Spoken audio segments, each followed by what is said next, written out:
the world of the Mycenaean palaces, which flourished roughly between 1500 and 1200 BC, and later inspired the memory of heroic Greece, stands at a great historical distance from the age usually called Archaic Greece, which began after the 9th century BC.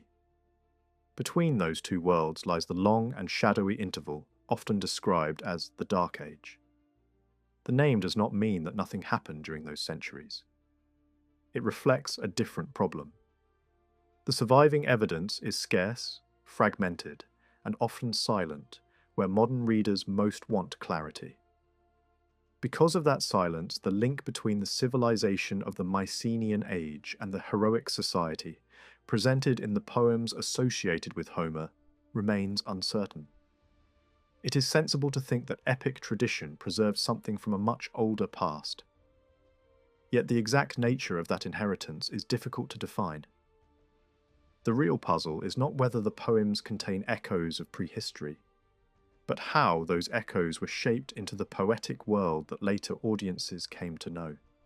The singer of epic is fully aware of this distance from the past. He calls upon the muses, divine beings who know what happened because they were there, while human beings only hear reports and stories handed down over time. Even so, the singer does not speak as though he is merely repeating rumour. He presents himself as a voice that can recover truth from the deep past. That confidence matters. It shows that the epic tradition is not just a collection of legends without concern for reality. It is deeply interested in what happened, who was present, and how great deeds should be remembered. At the same time, that confidence raises another question. Who exactly is speaking through the poem?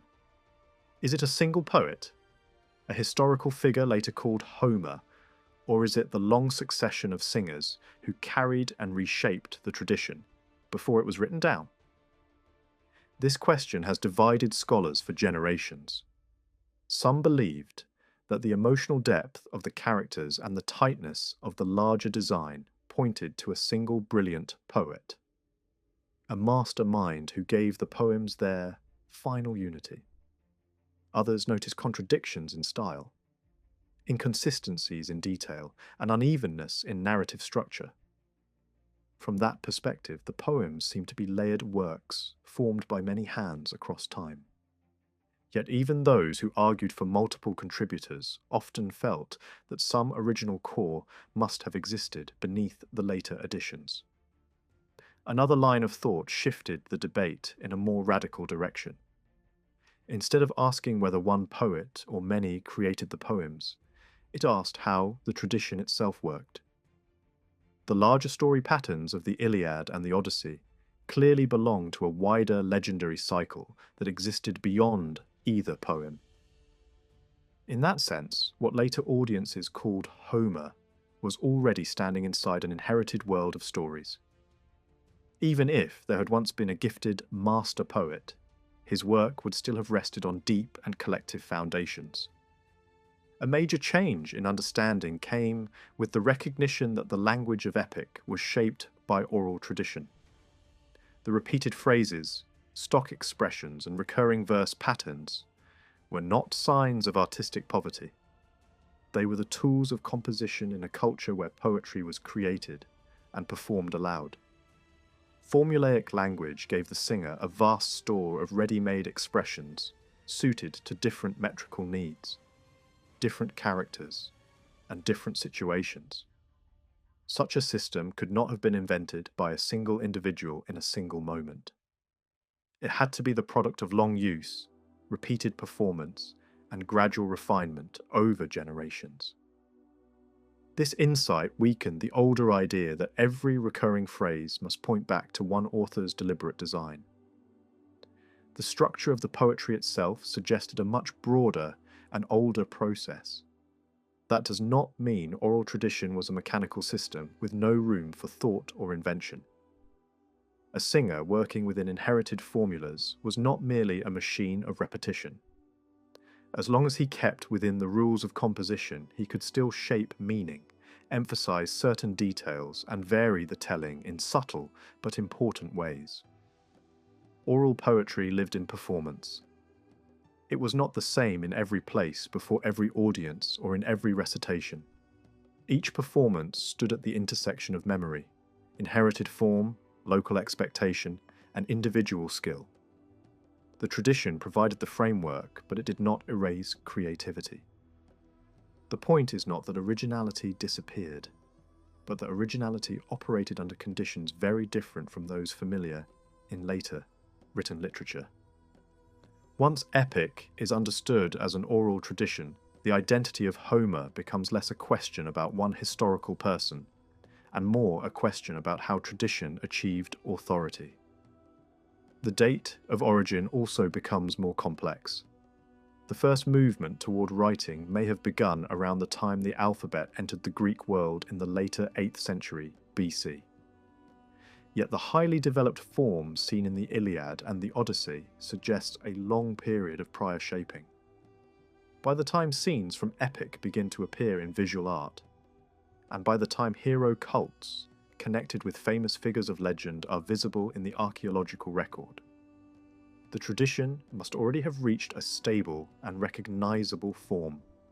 This does not tell us where epic poetry began, but it does suggest that by the 8th century BC, the poetry had already become pan-Hellenic, belonging not to one city or one region alone, but to the wider Greek-speaking world. Whether the poems were first written down early or somewhat later is harder to determine. Some have argued that the demand for written texts may have grown in connection with public recitations at great festivals, where performers competed and where a more stable version of the poems would have been useful. Others imagined editorial work under political patronage, especially in Athens, where later tradition placed important responsibility for the organization of Homeric poetry. Yet even if such efforts helped shape the form in which the poems eventually survived, they do not mark the true beginning of the tradition. Long before any written version existed, the poems had already lived in the memories and voices of singers. And even after writing began, variation did not simply cease. Oral performance, local adjustment, and editorial intervention all remained part of the history of the text. What survives today is far removed from the first performances. The text passed through long centuries of transmission and later, scholarly editing. Yet the poems are more than fixed, written documents. They preserve the marks of a living discourse, one shaped by performance, memory, and continual reworking. Even the division between the Iliad and the Odyssey may reflect two related but not identical strands of tradition. Many have felt that the Odyssey belongs to a somewhat later phase than the Iliad, perhaps revealing a shift in emphasis within the same inherited poetic world. The hymns linked with Homer show this development even more clearly. They belong to a later time and a somewhat different genre. Yet they share the same meter and remained associated with the authority of Homer. In that sense, Homer became less a personal name than a centre around which a whole field of poetic tradition was organised. The singers who carried this poetry through the Greek world performed before different audiences in different places. They had to respond, at least to some degree, to local expectations, local pride, and local traditions. That fact alone helps explain why the poems sometimes contain tensions or inconsistencies. Yet the variety in the text should not be explained only as a result of performers adapting their songs to different listeners. The process of collecting, arranging, and shaping material into larger poetic wholes also mattered. What emerged was a broad and flexible poetic structure capable of speaking to many Greek communities, without losing its larger balance. The coexistence of different ideas about the afterlife, for example, may not simply be a flaw or a confusion. It may reflect the way diverse traditions were drawn together within a shared poetic framework. The result is not disorder, but a carefully managed breadth. This matters especially when the poems are used as evidence for Greek religion. The aim should not be to isolate small details and treat them as disconnected pieces of belief. The more revealing task is to understand the structure of the world the poems create. Within that world, ritual, memory, the dead, the gods, and heroic identity are all arranged in meaningful relation to one another. The funeral of Patroclus offers one of the clearest examples. In the Bronze Age, burial customs seem to have included not only inhumation, but also continuing attention to the dead. Tombs contain clothing, jewelry, food, and objects associated with daily life. Such grave goods are common in many early societies and have often been taken as evidence for belief in some form of continued existence after death.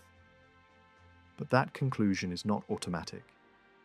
Objects in a tomb do not necessarily prove that the dead were imagined as living on in the same way as before. In the epic world, the dead certainly do not continue an active bodily life underground. The shades in the underworld are pale remnants, preserving identity without real vitality. A figure such as Elpenor asks not to be buried with his ore for use in another life, but to have it placed upon his grave as a marker. Even more strikingly, the poems present cremation as the expected heroic custom, though this does not match the older Mycenaean practice of inhumation. That contrast makes the question sharper. If the epic tradition preserves memories of an older past, what exactly survived from earlier attitudes toward the dead? Many have argued that early Greek burial customs show belief in a dead body that remained, in some dangerous sense, present among the living. According to that view, the corpse retained a troubling power until decomposition removed its human appearance. Once only bones remained, the danger ended. But the evidence is less certain than that theory suggests. Bones gathered aside in tombs may indicate ritual treatment, but they may also reflect the practical need to make room for later burials. Food offerings and libations are equally difficult to interpret. Such acts may honour the dead, calm them, mark separation, or express memory. They do not necessarily prove that the dead were imagined as living bodies in the tomb. Even the gods receive offerings suited to human use. Yet no one would claim that this makes the gods human in a literal sense. Ritual gifts show relationship, not biological identity.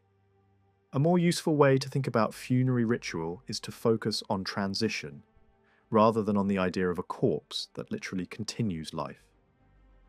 In many societies, death is not treated as a single instant, but as a process.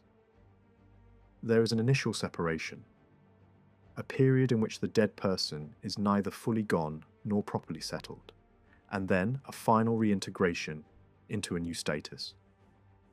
In that middle period, boundaries are unstable. The dead no longer belong among the living, but they have not yet been fully assigned to the world of the dead. This state of in-betweenness helps explain why corpses are often treated as powerful, dangerous, or ritually charged. The issue is not necessarily fear of a walking dead body. It is the crisis created when normal categories no longer hold. Death disturbs the social world as much as it ends a life. Greek funeral customs from later periods show traces of this structure. There is the meal after the funeral, shared by the mourners, and later a further ritual marking closure. These acts seem to define changing relations between the living and the dead. During the interval, the deceased remains present in a special and unsettled way. Yet that presence does not require belief in a corpse that continues ordinary life. It is enough to say that the dead person still occupies a dangerous and transitional position until the rites are complete. The epic poems reflect something like this logic. They insist on the need for swift burial, not because the corpse is vividly alive, but because the dead must be moved into the proper order. This is why the figure of the psyche in Homer is so important. The psyche is not a full soul in the later philosophical sense. It is not the mind, not the personality in its complete form, and not an immortal inner self like the one imagined in later traditions. When death comes, the psyche departs. It goes to Hades, lamenting the loss of life, strength, and youth. Yet before proper burial, that process can remain incomplete. Patroclus says that he cannot yet pass the gates of Hades until his body is burned and the rites are done. Elpenor speaks in the same way. The problem is not that the corpse remains fully alive, but that the dead person has not yet been properly transferred. The psyche exists as a shadow, an image, a diminished presence. The corpse and the psyche are not the same thing. One remains in the visible world, the other hovers at the edge of the invisible. This distinction matters when reading the funeral of Patroclus. The poem begins with care for the body. Patroclus is washed, anointed, covered in cloth, and preserved so that decay will not immediately destroy his form. Divine substances are applied to maintain his body. Such actions may sound like immortalization, but within the epic world they function more as preservation until cremation can take place. The body is being prepared, not saved from death. Around the corpse, warriors circle in ritual movement. Their circling marks off a special space. It separates the dead from ordinary life and begins the formal transition.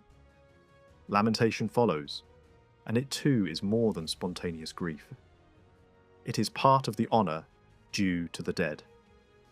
Mourning is not only emotion, it is obligation, display, memory, and communal recognition. Yet the funeral of Patroclus is not simply a formal ritual. It is also shaped by Achilles' personal grief, and this is where the scene becomes especially powerful.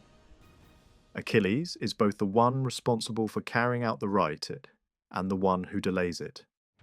He speaks directly to Patroclus, addresses him as though he still hears, and refuses at first to move on. He keeps himself unwashed, stained with blood and dust, almost as if he is taking on the appearance of death, while his friend lies preserved and beautiful. The dead body of Patroclus is kept intact and glorious. The body of Hector, by contrast, is dragged and abused. The contrast is deliberate. One corpse is protected and honoured, the other is degraded.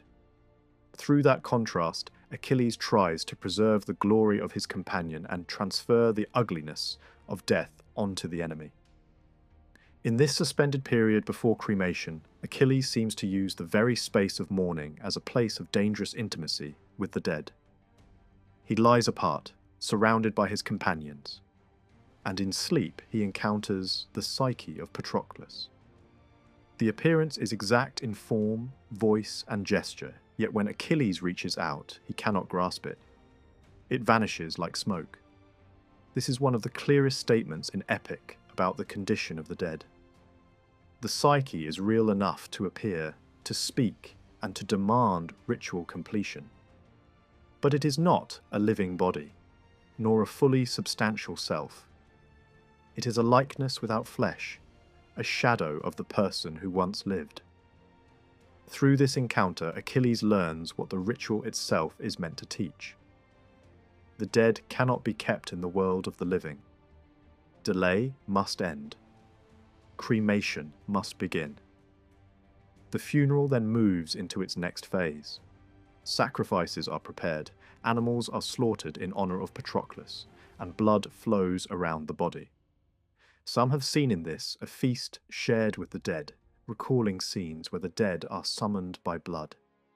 But the contexts are different. In necromantic scenes, blood can restore a temporary power of speech to the shades so that they may reveal hidden truth. Here, the focus is not divination. It is funerary honour. Achilles also pours wine and addresses Patroclus, but the poem does not clearly present the dead as joining in communion. The rite is directed toward transition, remembrance, and respect. The dead are present as the focus of the action. not necessarily as active participants in the meal. The pyre is then built, and Achilles adds gifts and victims on a scale worthy of a great hero. Horses, dogs, and Trojan captives are killed. Fat is placed around the body. Honey and oil are added. This is not an ordinary burial. It is a display of heroic excess, shaped by Achilles' grief and anger. When the pyre burns, Patroclus finally begins the passage that has been delayed. Later, the bones are gathered, wrapped, and placed in an urn. The transformation is complete. The visible body has vanished into fire. What remains is reduced, ordered, and prepared for burial. A mound will rise above the place, and a sign will mark memory where living presence is gone. The dead man is no longer among the living, yet he has not disappeared entirely. He survives as name, monument, and fame. The games that follow the funeral are just as important as the pyre itself. They are not a random addition. They restore the living community. The warriors compete in chariot racing, boxing, wrestling, and other contests displaying strength, order, and skill in the shadow of death. The dead hero is honoured, but the surviving group is also reassembled. Grief gives way, not to forgetting, but to renewed social life. Death has ruptured the community.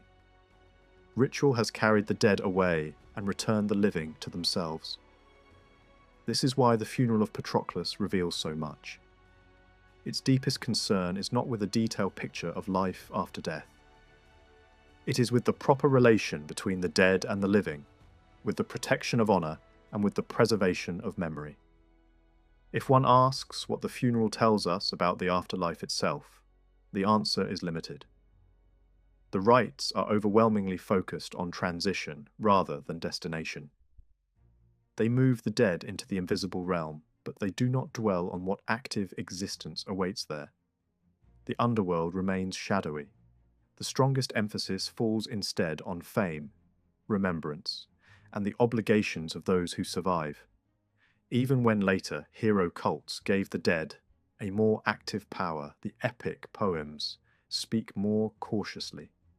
They are deeply aware of the dead, but they do not turn them into fully living beings. That caution is essential when approaching the Homeric idea of the psyche. Later ages would load the word with meanings of soul, mind, inner self, or immortal essence. But in the epic world, the psyche is something more fragile and more limited. It is what departs at death. It may appear in dreams or in the underworld. It preserves enough identity to be recognized. Yet it lacks the full force of embodied life. It is not the seat of everyday thought and character in the way later philosophy imagined. In Homer, strength, emotion, and decision are often described through other inner terms and powers, not through psyche alone. The psyche is above all the sign of life lost and of existence reduced to shadow. This difference matters because later readers have often approached early Greek belief through concepts that belong to much later times. Once the psyche is assumed to mean soul in a familiar sense, the poems begin to look like early evidence for ideas they do not actually express. But the epic language remains stubbornly distinct. Death does not release a complete spiritual person into freedom. It strips away vigour and leaves behind an image. The dead remember something of who they were, yet they exist in deprivation. Their condition is marked not by fulfilment, but by absence. The world of Homer is therefore not built around the hope of immortality. It is built around the certainty of mortality, and the need to answer that certainty through ritual, honour, and lasting fame. That is why the poems give such weight to burial, lament, and remembrance. The funeral is not a small detail beside the main action of war. It is part of the moral structure of the heroic world. To leave a body unburied is a terrible offence because it traps the dead in an unresolved state and robs the living of proper closure. To honour the dead rightly is to place them where they belong, beyond sight, yet still within memory. The mound, the sign, the lament, and the song all work together. They do not promise victory over death. They answer death by giving it form, by assigning it place, and by refusing to let glory vanish into silence. In the modern world, the word psyche is usually understood as the deepest core of a person, the inner self that carries memory, identity, and individuality. But in early Greek epic, the idea is far less familiar. The opening of the Iliad already shows that the psyche is not simply the same thing as the person. Achilles' rage sends many heroic psyches down to Hades, while their bodies are left behind on the battlefield, to be torn apart by dogs and birds. The contrast is striking. The fallen warrior is still identified with the body lying in the dust, while the psyche has gone elsewhere into a hidden realm beyond ordinary sight. Yet the picture is not always presented in exactly the same way. Elsewhere, heroes themselves are said to have gone down to Hades, as if the whole person, not merely some shadowy element, had departed. That tension has often led interpreters to ask what the real human being is in Homer. Is it the body, or is it the psyche? One answer has been to say that Homer presents a double existence. A human being appears once in the visible world as a living body, and again in an unseen form that becomes free only in death. That unseen form has often been described as a second self, an inner duplicate that belongs to the person even during life and is only released at death. This idea became especially influential because it seemed to fit an older way of explaining how early societies imagined the soul. The reasoning was simple. If someone dreams of a dead person as if that person was still alive, it becomes easy to imagine that every human being contains both a living body and a second image that can separate from it. From there, it is only a short step to saying that life, breath, phantom, and inner self are all expressions of one single soul. That explanation has been attractive for more than a century because it offers a neat and elegant theory. But neat theories can flatten difficult evidence, and Homer does not speak as clearly in support of that model, as later readers sometimes assumed. The problem is that in Homer, the psyche does not seem to act as an inner self during ordinary life. It does not think, decide, plan, or struggle while a person is awake and conscious. The living hero certainly has a sense of self. He knows who he is, reflects on danger, feels shame, courage, grief, anger, and desire. But these experiences are not gathered into one single inner entity that works like the modern soul. Instead, epic language spreads life and awareness across many powers within the person. Emotion is linked with the heart. Courage and force belong to other inner drives. Thought and perception are often described through words that still carry bodily weight, as if mind and body were not separate regions at all. Even the language of intelligence in epic remains closely tied to lived energy rather than to a detached idea of pure consciousness. The result is not a clear map of the inner person, but a cluster of powers, feelings, and impulses that emerge through action. That is why the Homeric human being feels so different from later philosophical ideas of the self. There is no single term in the poems that completely gathers the whole inward person under one concept. The self is present, but it is experienced through its active powers rather than through an abstract soul hidden beneath them. A warrior does not simply say that his soul knows, fears, or desires.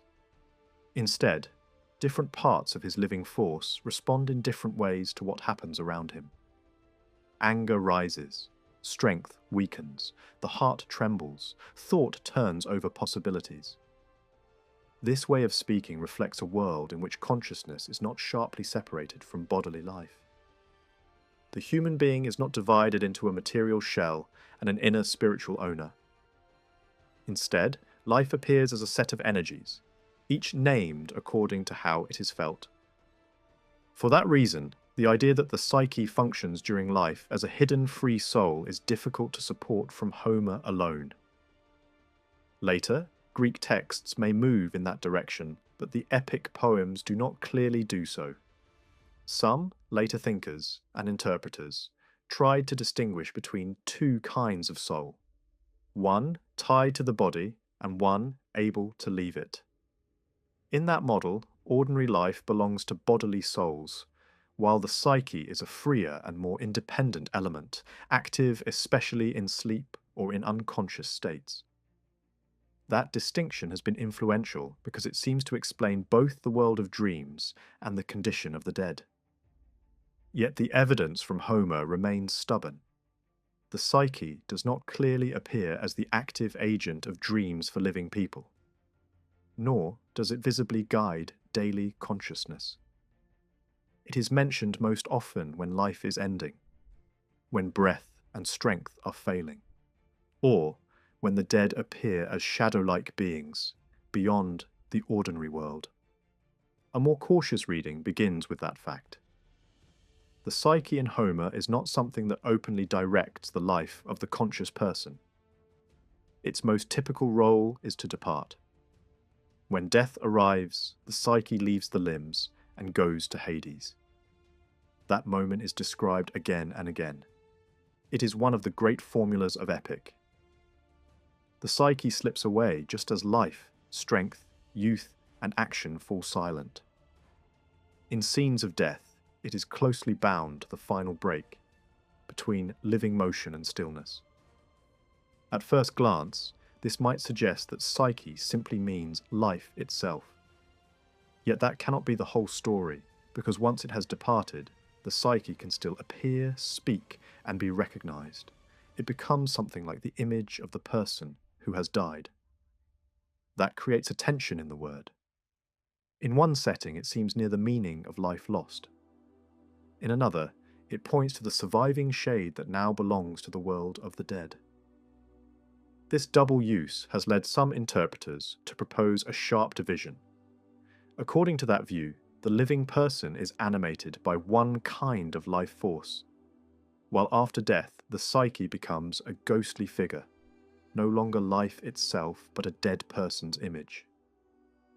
The distinction is useful up to a point.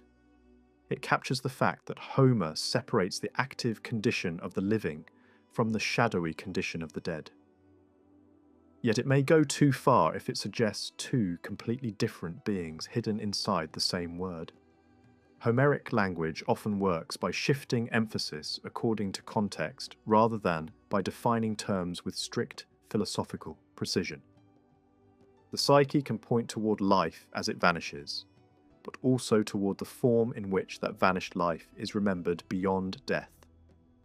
The two meanings are not unrelated opposites. They are two sides of the same movement.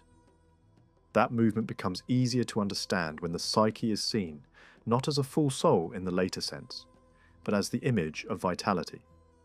During life, vitality is visible in movement, speech, force, and conscious presence. At death, that visible vitality disappears from the body.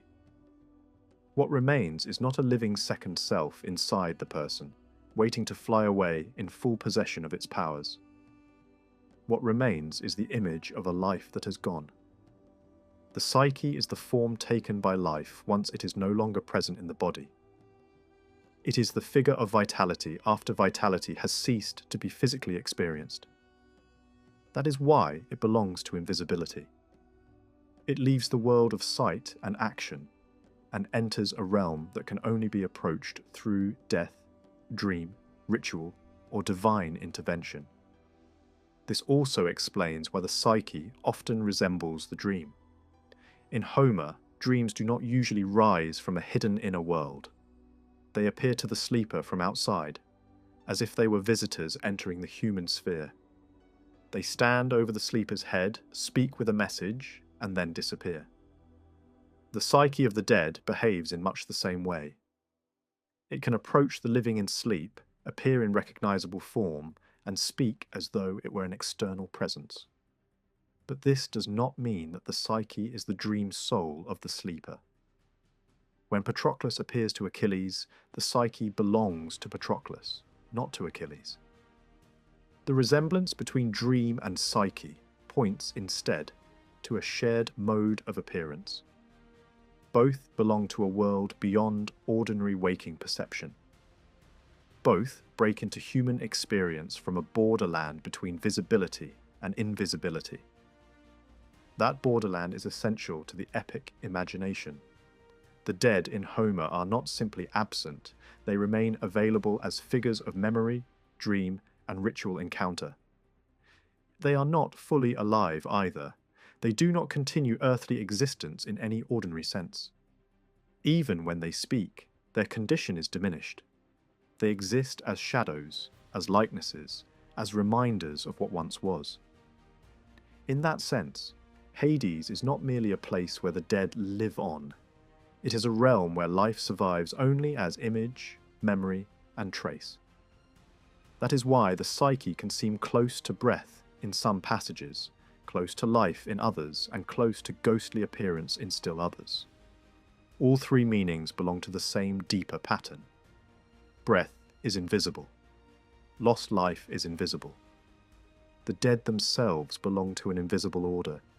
The psyche gathers these associations because it names the human presence that remains when ordinary living presence has vanished. The scenes of fainting make this even more interesting. In moments of collapse, the psyche is sometimes said to leave, just as it does at death. But when consciousness returns, Homer usually speaks of other powers returning, not the psyche itself. That detail matters.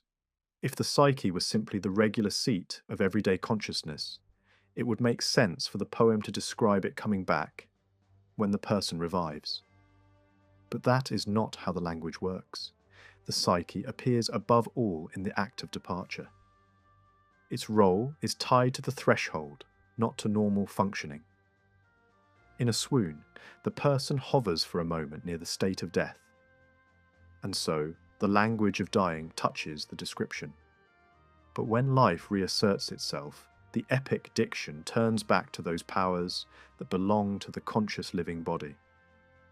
This suggests that the psyche is not the operating center of normal awareness. It marks the withdrawal of life from visible experience. At the same time, the dead in Homer are not empty. In the underworld they can speak, remember, and sometimes even reveal knowledge beyond the living. In some scenes, sacrificial blood appears to restore the power of recognition and speech to the shades. In others, the dead speak among themselves without such ritual support. That has sometimes encouraged the idea that the psyche must be an immortal soul carrying personal consciousness, forward, unchanged. But the epic picture remains more fragile than that. The dead do not seem to enjoy a full continuation of earthly personhood. Their speech and awareness often feel like reflections of life rather than life itself. They remember what they were. They repeat the patterns of former existence. They do not recover the fullness of embodied being. Their consciousness is reduced, shadow-like, and dependent on the strange conditions of the world beyond death. This is why it is better to think of the Homeric dead as figures of remembered existence, rather than as complete surviving selves. Their minds in Hades do not prove that an immortal soul has escaped the body intact. Instead, they reveal that death in epic is a form of preservation through image. The dead retain identity, but not in the strong and continuous sense familiar from later religious or philosophical traditions. They are recognizable, but they are not whole. They can speak, but they do not truly return. They can remember, but that memory belongs to a world beyond ordinary human time. The psyche keeps the form of the person without restoring the full reality of the living person. That last point is especially important. The dead in Homer seem to stand outside the human measure of time. They know the past, and at times they reveal the future. Their existence is no longer tied to the ordinary flow of action, growth, aging, and decision. In the living world, time unfolds through struggle, movement, and uncertainty. In the underworld, the dead appear as if fixed beyond that process. They do not simply continue living in a lesser place. They inhabit an extreme boundary where human categories begin to fail. That is why encounters with them require special conditions. Achilles reaches Patroclus through sleep. Odysseus reaches the dead through a descent shaped by ritual. In both cases, the living hero must step away from the normal world in order to enter contact with what lies beyond it. The funeral rite fits into this same pattern. A corpse is carried to the pyre, burned, and made invisible. At the same time, epic language says that the psyche goes down to Hades. These are not two unrelated movements. The body disappears from sight, and the image of its life enters the hidden realm where the dead belong. But Homer is careful in the way he frames this transition. Before burial, the corpse can still represent the dead person in an immediate and urgent sense. That is why unburied bodies matter so much. The dead are not fully settled until the rites are complete. Only then does the psyche take on the full role of representing the person as someone who now belongs to the world beyond. The body and the psyche are not rivals competing to be the real self. They belong to different stages of a passage from visible life to invisible remembrance. This also helps explain why the poetry itself becomes so important. The funeral gives the dead over to memory. The psyche belongs to a realm reached through sacred remembering. An epic song is itself an act of sacred remembrance. In that sense, the poetry does more than describe burial.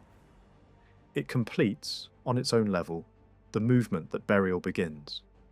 The dead body is hidden by ritual fire. The psyche descends into Hades, but the song keeps the hero present as fame, image, and name. The epic voice becomes the medium through which mortality is transformed into lasting remembrance. That is why the line about the psyche going down to Hades carries such force. It is not only a statement about what happens at death. It is also part of the poetic machinery that turns death into story and story into memory. So the Homeric psyche should not be confused with the modern soul. It is not the secure inner self, not a complete immortal person hidden inside the body, and not the governing centre of conscious life. It is something more elusive and more tightly bound to the moment of death. It is the figure of life as it withdraws. It is the image of vitality once vitality has left the body. It is the shadow through which the dead remain imaginable and speakable. At times, it stands close to breath, at times to fading life, at times to ghostly appearance. But in every case it belongs to a realm beyond ordinary visibility. That is why the question of identity becomes less important than it first appears. The real issue is not whether the body or the psyche is the true person in some abstract sense. The epic world is not trying to solve a philosophical puzzle about substance. It is showing how human existence changes its form at death. In life, presence is physical, active, visible, and divided across many inner powers. In death, presence survives only as image, memory, and shade. The psyche marks that transformation. It is not the hidden owner of life. It is what life becomes when life has passed beyond the reach of the living. Seen in this way, Homer's treatment of the dead is remarkably consistent. The underworld is not a second earth, and the psyche is not a second body. Both belong to a dimension beyond ordinary human experience, a realm touched only in dreams, ritual, and song. That realm is remote, invisible, and sacred. It lies at the farthest edge of mortal existence. The living cannot remain there, and the dead cannot return from it in full. But through epic poetry, the boundary can be crossed for a moment. A shade can speak, a hero can remember, a vanished life can take form once more in language. the epic tradition shaped a powerful and lasting image of what it meant to be a Greek hero. Through song, storytelling, and collective memory, the figure of the hero became something larger than life, an ideal of strength, courage, and glory.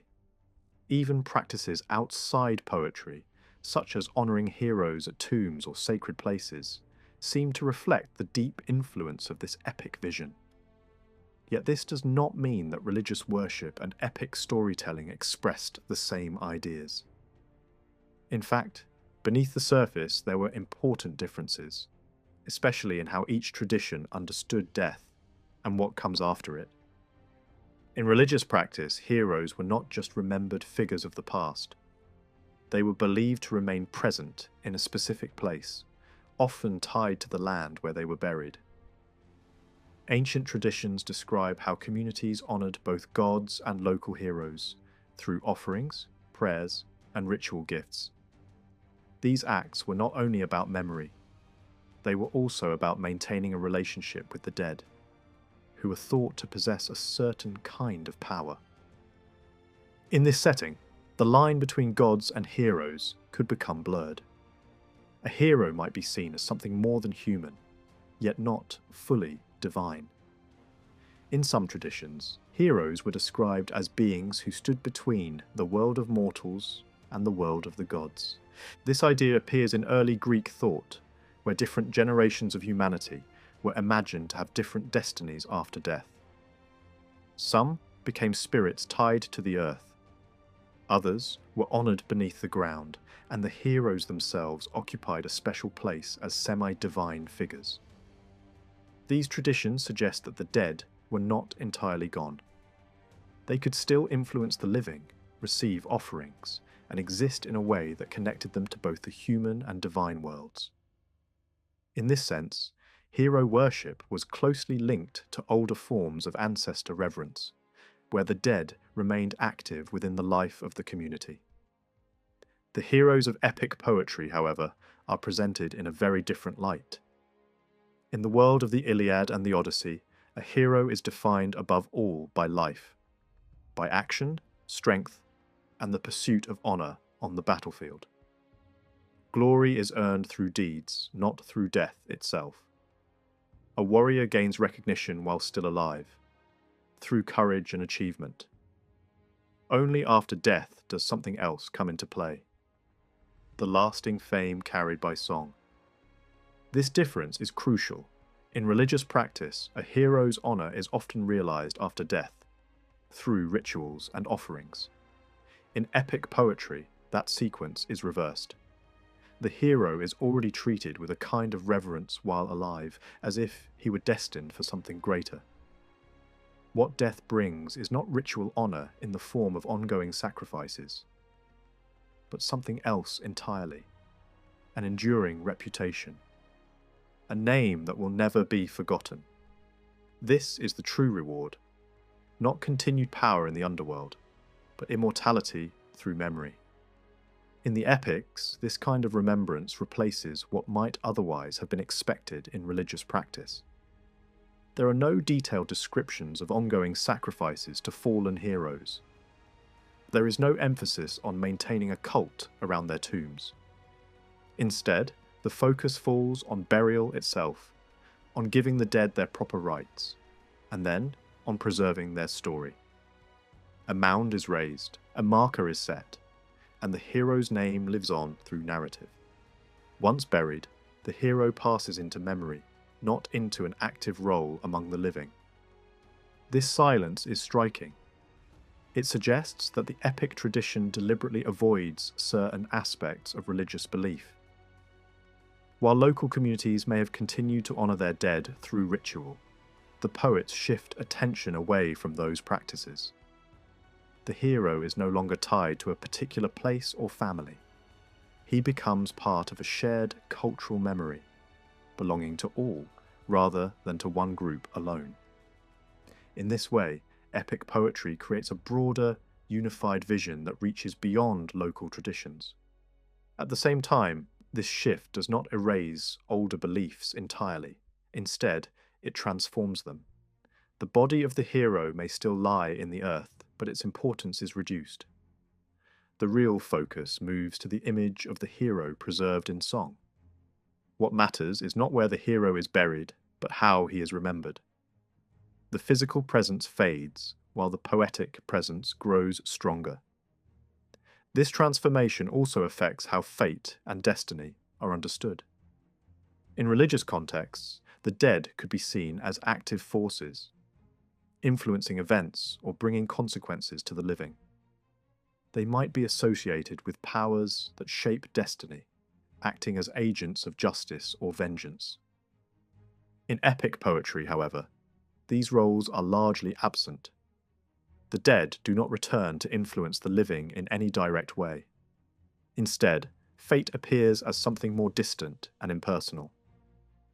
Different forces are used to describe destiny, sometimes as an unavoidable end, sometimes as a power beyond human control. Yet these forces do not belong to the dead themselves. They operate on a broader level, shaping the course of events rather than acting through individual spirits.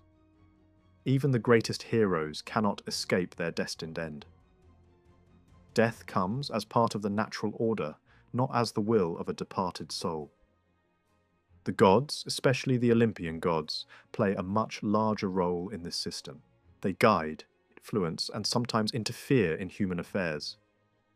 Their actions shape the story, interacting with the choices of mortals. Yet even they are not entirely free. There are limits to what they can change. Destiny still stands above all, setting boundaries that neither gods nor humans can fully overcome. This creates a complex picture of responsibility. Sometimes, the gods are blamed for human suffering. At other times, humans are said to bring trouble upon themselves. Neither side holds complete control. The outcome of events arises from a combination of divine influence, human action, and the larger structure of fate. It is not a simple system with one clear cause. In this framework, the forces associated with death, those that might appear in religious contexts as powerful agents, are pushed into the background. They define the conditions of mortality, but they do not dominate the narrative. Instead, the focus remains on the living world, on the choices and struggles of heroes, and on the unfolding of events shaped by both divine and human will. Despite these differences, the figure of the hero remains deeply ambiguous. Heroes often stand at the boundary between human and divine. Some are born from both mortal and immortal parents. Others are favoured by the gods, in ways that set them apart. This special status creates tension. A hero is not quite like ordinary people, yet not fully divine either. In rare cases, certain heroes are granted an exceptional fate, escaping the ordinary path of death. But these are exceptions, not the rule. Most heroes, despite their greatness, end as shadows in the world beyond. Their true significance lies not in what they become after death, but in how they are remembered. That memory, however, is not fixed in one place. It exists in the act of storytelling itself. Each retelling brings the hero back into presence, not as a living being, but as a figure of enduring meaning. The past is not simply recalled, it is recreated. Through this process, the hero continues to exist in a different form. This creates a unique kind of immortality. The hero does not live on in the underworld as an active force. Instead, he lives on in the minds of those who hear his story. The distance between past and present remains, but it is bridged through narrative. The hero belongs to another time, yet remains accessible through memory. This tension between absence and presence is at the heart of the epic vision. The hero is gone, yet still known. Dead, yet still powerful in influence. Not through direct action, but through the lasting impact of his story. Over time, this poetic idea of immortality began to interact with real-world practices. In some cases, individuals who had achieved great deeds founders of cities, defenders of communities, were honoured in ways that brought them closer to the epic ideal. Their burial places became centres of memory, not just of loss, but of identity. Even the body, once seen as a source of impurity after death, could be reinterpreted. Instead of something to be removed from the living world, it could become a symbol of collective memory. In such cases, the physical remains and the poetic image came together, creating a new kind of meaning. Yet beneath all these developments, a deeper tension remained. The epic tradition emphasized life, action, and remembrance. Other traditions looked more closely at death itself, exploring what lies beyond and how the dead continue to exist. These different perspectives did not simply replace one another. They coexisted, sometimes supporting each other, sometimes standing in opposition. Out of this tension, new ideas began to emerge. Some thinkers turned away from the epic focus on memory and glory, seeking instead to understand the deeper meaning of death and the possibility of another kind of existence. They imagined a world where life after death was not a shadow, but a fuller reality. These voices would later challenge the authority of epic tradition, offering a different vision of what it means to be human and what it means to die. By this point, one thing stands out clearly. Early Greek ideas about death do appear in Homer, but rarely in a direct or fully explained form. The poems speak constantly about dying, burial, loss, and the journey to the world below. Yet they usually describe the underworld by telling the listener what it is not. It is not life. It is not joy. It is not true strength. It is not the bright world of action known to the living. Homer leaves much unsaid, and that silence is important. The unseen realm of the dead is not only hidden inside the story, it also seems to conceal older religious ideas that the poems never fully bring into the open. That is why the underworld scenes of the Odyssey matter so much. They do not simply describe death, they open a narrow doorway into the beliefs, tensions, and traditions that surround death in archaic Greece. The most famous of these scenes is Odysseus' journey to the land of the dead. It has often been called the Nekia, a title linked to ritual acts meant to summon the dead for prophecy. In the Iliad, the house of Hades remains vague, a shadowy realm beneath the earth with no clear geography. In the Odyssey, the picture changes. Odysseus must travel beyond the known world, beyond ocean, to the edge of darkness where Persephone's groves stand. The underworld is no longer just below. It lies at the furthest limit of the world, in a place where ordinary human space and ordinary human life begin to break apart. The journey there becomes a heroic trial in its own right, one of the great descents into the land of death that later became a familiar pattern in myth. But this descent is unlike a simple adventure story. Odysseus is not sent below merely to prove his bravery. Circe gives him exact instructions. He must dig a pit. He must pour libations for the dead, first with milk and honey, then with wine, and then with water and barley. After that, he must sacrifice dark victims and offer blood to the shades. One dead man in particular matters above all others: Tiresias, the seer, who is supposed to speak truth about the journey home. At first, this sounds like a practical mission. Odysseus is going to the dead to learn how to return alive. Yet when the scene unfolds, something more important begins to happen. The descent becomes less about navigation and more about knowledge. Odysseus does not simply receive directions. He enters a realm where the dead speak about fate, memory, suffering, and the condition of human life after death. That shift is crucial. The ritual seems to promise useful advice, but the true value of the scene lies elsewhere. Tiresias does speak of future dangers, yet the underworld encounter becomes far broader than one prophecy. Odysseus meets shades from the heroic past, hears the voices of those who have died, and gains a terrible education in what death means. The ritual has the shape of necromancy, but the result is larger than a single oracular consultation. The dead become interpreters of the human condition itself. This part of the Odyssey almost certainly reflects real ritual ideas tied to the dead. There is little reason to doubt that blood offerings, libations, and invocations to the powers below belonged to genuine religious practice. But the poem does not reproduce such practice in a simple way. In ordinary cult, contact with the dead usually belonged to a local setting. It happened at a particular grave, at a known sacred place, within the world of a family, a city, or a region. Homer changes that. He relocates the encounter to the edge of the world, to a place beyond all local boundaries. The underworld becomes pan-Hellenic, even universal. What may once have belonged to a specific place is transformed into part of a larger epic vision. The cult of the dead is not erased, but it is lifted out of local ground and given a new voice inside the poetic world. This process can be seen almost immediately in the behaviour of the dead themselves.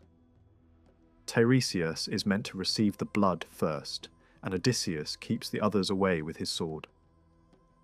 Yet Elpenor, the companion who died before burial, comes forward and speaks before drinking any blood at all.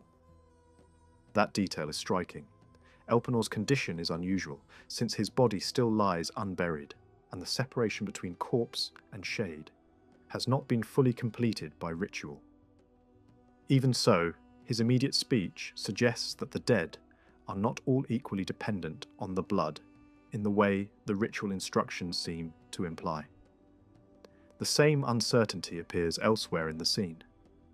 Some shades clearly drink before they speak. Others seem to recognize, remember, and respond more freely than expected. The rule is not as rigid as it first appeared. That ambiguity matters because it suggests that the poem is not simply interested in ritual mechanics. Blood does something, but what exactly it does is not always the same. It may restore the power to speak truth in a prophetic sense. It may sharpen memory. It may permit contact between living and dead. Yet it does not fully control the scene. Certain figures, especially those of higher heroic status, seem less bound by the need for it. The result is revealing. In epic, the dead are never presented exactly as they might have been in ordinary tomb cult. The centre of gravity shifts. The true emphasis falls not on the corpse in the grave, but on the shade as image, memory, and speaking presence. The epic dead are made to belong above all to the realm of poetic recollection. Even Tiresias shows this difference. He appears carrying a golden staff, already marked out from the others. Before drinking, he can still identify Odysseus and understand why he has come. But he insists on receiving blood before he gives the truth in full. This suggests that the blood is less about awakening bare consciousness than about releasing the prophetic function itself. It enables not just speech, but revelation. Tiresias does not merely talk, he speaks with the authority of fate. Yet even here, the scene remains transformed by epic purpose. Tiresias does not answer a local question about a grave, a lineage, or a city. He speaks about the return of Odysseus, one of the central stories of the wider Greek world. The seer remains tied to the underworld, but the framework around him is no longer local cult. It is heroic narrative. From there, the scene broadens into something even more complex. Odysseus begins to learn not only about his own fate, but about death itself. Elpenor warns him that a man left without burial may draw down divine anger. Anticlea, the mother of Odysseus, explains that longing for her absent son consumed her life. When Odysseus tries to embrace her, his arms close on nothing. She slips away like a shadow or a dream. In that moment, the Odyssey states one of its deepest truths about the dead. They remain recognizable, but they cannot be held. They preserve form without substance. They are what memory sees when life itself is gone. The encounter with Anticleia also shows how epic turns human grief into eschatological reflection. Odysseus had been absent for years, and in that absence he had already become a kind of image in the minds of those at home. Anticleia died from longing for him, from being haunted by a living memory that acted almost like a death. Now she herself has become an image, a figure of absence given shape. The symmetry is haunting. One memory image destroyed the living mother. Now the dead mother survives only as a memory image herself. The Odyssey does not explain this in philosophical language. It shows it through the emotional force of the scene. After Anticleia comes a procession of women from the legendary past, each linked to ancient stories of birth, suffering, and dynastic memory. The Underworld becomes a gallery of heroic genealogy, but also something more than that. It becomes a place where the past speaks in preserved form. The dead are no longer acting in the world, yet they continue to exist as carriers of story. Their presence confirms that the realm below is deeply connected to memory, lineage, and poetic recollection. Within this catalogue there is also a striking moment involving Castor and Polydeuces, the Dioscuri. Their condition is unlike that of ordinary dead mortals. They are described as sharing a special fate, alternating in their state and receiving honour even below the earth. The detail is important because it points toward traditions in which some heroes were more than mere shades. They occupied a middle position between death and divine life. Yet the Odyssey presents even this extraordinary case carefully, in a way that avoids turning the scene into full hero cult. The local identity of these figures is weakened. Their deeper religious significance is acknowledged, but absorbed into a wider poetic world. Then the tone shifts again with the appearance of Agamemnon. His speech brings horror of another kind. He does not speak about cosmic mysteries. He speaks about betrayal, murder, and the false welcome that awaited him when he came home from war. Through him, the underworld becomes a place where past suffering is retold, and where the living can glimpse the dark possibilities of their own future. Agamemnon warns Odysseus through the story of his own destruction. His words function almost like prophecy, yet they are rooted in personal memory rather than abstract judgment. There is a fascinating tension in that speech. Agamemnon advises suspicion and caution, especially toward women, drawing on the example of Clytemnestra. But then, he also acknowledges that Penelope is not the same kind of woman. He moves from warning to recognition, from bitterness to judgment. Even stranger, he later asks Odysseus about Orestes, as if he himself does not know what became of his own son. That detail matters. It suggests that the dead do not automatically possess complete, timeless knowledge. Agamemnon knows what belongs to his own life and what is relevant to the encounter, but not everything beyond it. In other words, the truth spoken in the underworld does not come simply from the dead as all-knowing beings. It comes from the poem's own ordering of story, memory, and relevance. The shades speak, but the larger voice behind their speech remains epic. Achilles then appears, accompanied by Patroclus. This is one of the most famous moments in all ancient literature. Odysseus praises Achilles, suggesting that no man was ever greater, alive or dead. He even describes Achilles as powerful among the dead. But Achilles answers with brutal clarity. Do not praise death, he says in effect. Better to be a poor man's servant on earth than king over all the dead below. In a few lines, the Odyssey destroys any easy romantic idea of heroic afterlife. Glory may endure in song, but the condition of the dead is still miserable. Whatever honour Achilles had in life does not sweeten death itself? That answer casts a shadow backward across heroic values. Warriors may seek fame in battle, but the dead hero gains no comfort from ruling among shades. The epic promise of lasting renown is real, but it belongs to the living world of memory, not to the dead man's own experience. The hero may be immortal in song, yet still miserable in Hades. This is one of Homer's most unsettling truths.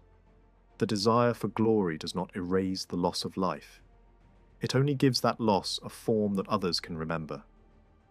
So far, the Underworld has taught Odysseus through voices. But then the scene changes again. He begins to witness figures and actions unfolding inside the realm below itself. The dead are no longer only summoned shades, speaking at the pit. They are seen in their own world. Minos appears giving judgment among the dead. Orion still hunts. Tityos, Tantalus, and Sisyphus endure their endless punishments. At this point, the Underworld takes on a more developed shape. It becomes a place of ongoing conditions, not merely a meeting ground between living and dead. The appearance of Minos is especially significant. Here, for one of the clearest times in early epic, the afterlife is linked to judgment. The dead gather around him and seek decisions. This is not yet a fully moralized heaven and hell system in a later sense, but it is more than a vague shadowland. It suggests a realm where posthumous distinctions can be made, where certain fates are assigned and maintained.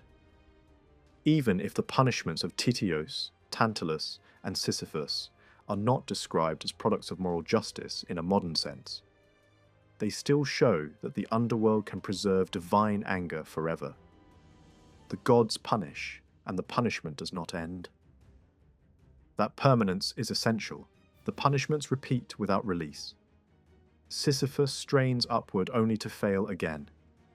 Tantalus reaches and never attains. Tityos is stretched beneath assault that never ceases. The world below is static, but not silent. It holds suffering in suspension. Death does not cancel pain. In some cases, it fixes pain in an eternal form.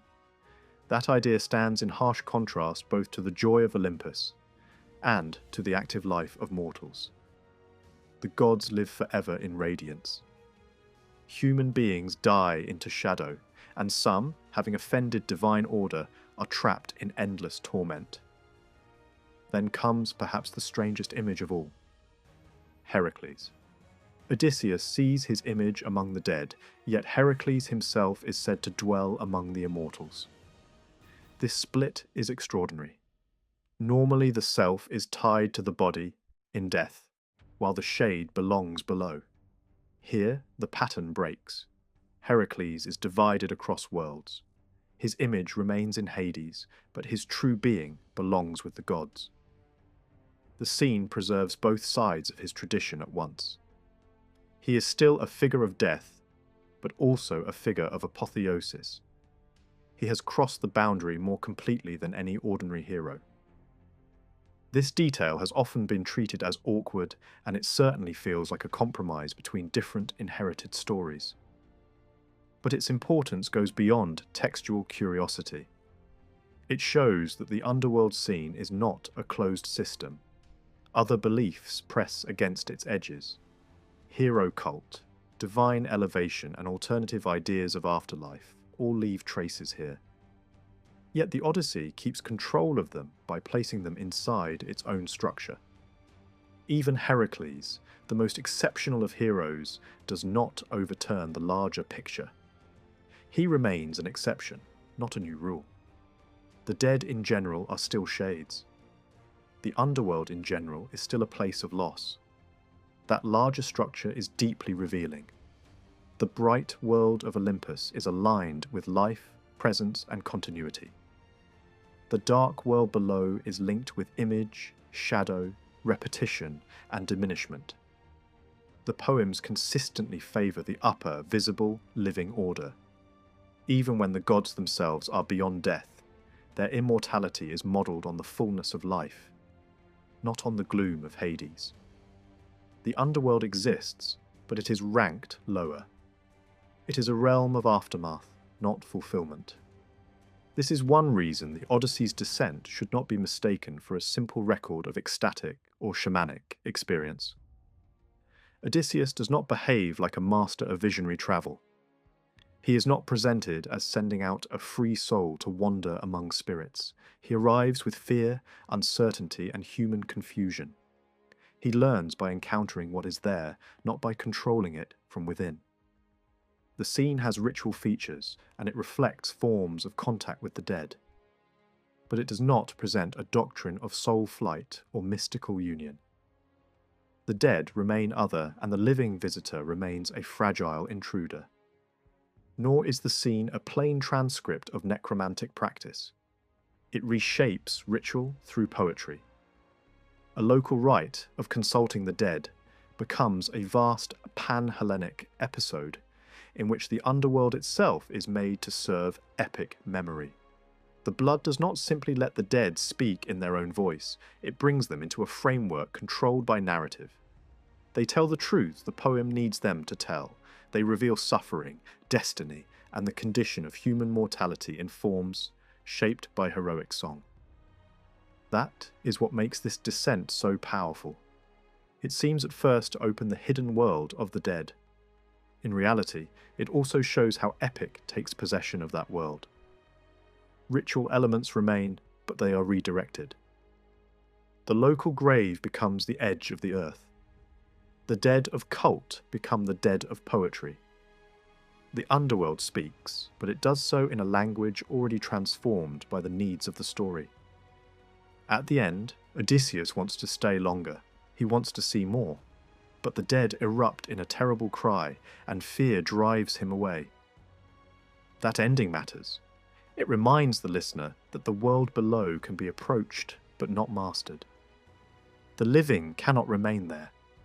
They may hear its voices for a moment, but they cannot belong to it, and return unchanged. At the very end of the Odyssey, another descent into the world of the dead takes place. But this time, it is very different in tone and purpose. Instead of a living hero entering the underworld, the scene follows the souls of the slain suitors after their deaths. Their bodies lie unburied in the courtyard, left where they fell by Odysseus's command. Under normal expectations, this lack of burial would matter deeply. It would delay their passage and leave them in a dangerous, incomplete state between worlds. Yet the poem moves past that problem in a striking way. Hermes himself appears and leads their souls downward, guiding them without any visible concern for the rituals that usually define the transition from life to death. The image is vivid. The souls follow Hermes, drifting and whispering like a swarm of bats in darkness. They are restless, insubstantial, no longer part of the human world. This comparison does not attempt to describe what the dead truly are in physical terms. Instead, it offers something familiar to the senses in order to express something that cannot be directly seen. The dead are not bats, of course, but the movement, the sound, and the uneasy fluttering convey their strange condition. They are no longer human in the full sense, yet they are not entirely gone. They exist in a state that can only be suggested through comparison. What matters most is that this scene does not try to construct a detailed picture of the soul's nature. The poem is not concerned with defining the exact form of the dead. It shows how they behave within the logic of the story. The souls move, gather, and speak, but always within a framework shaped by the epic voice. Later, artistic traditions might imagine the soul in more defined or symbolic forms, sometimes even giving it wings, or linking it to specific religious systems. But here, the presentation remains deliberately restrained. The dead are present, yet elusive. They are active, yet diminished. This second underworld scene may have been added later in the tradition, but it fits naturally into the overall structure of the poem. It serves an important narrative function. By bringing the suitors into the realm of the dead, it creates a final connection between the world of the Iliad and the world of the Odyssey.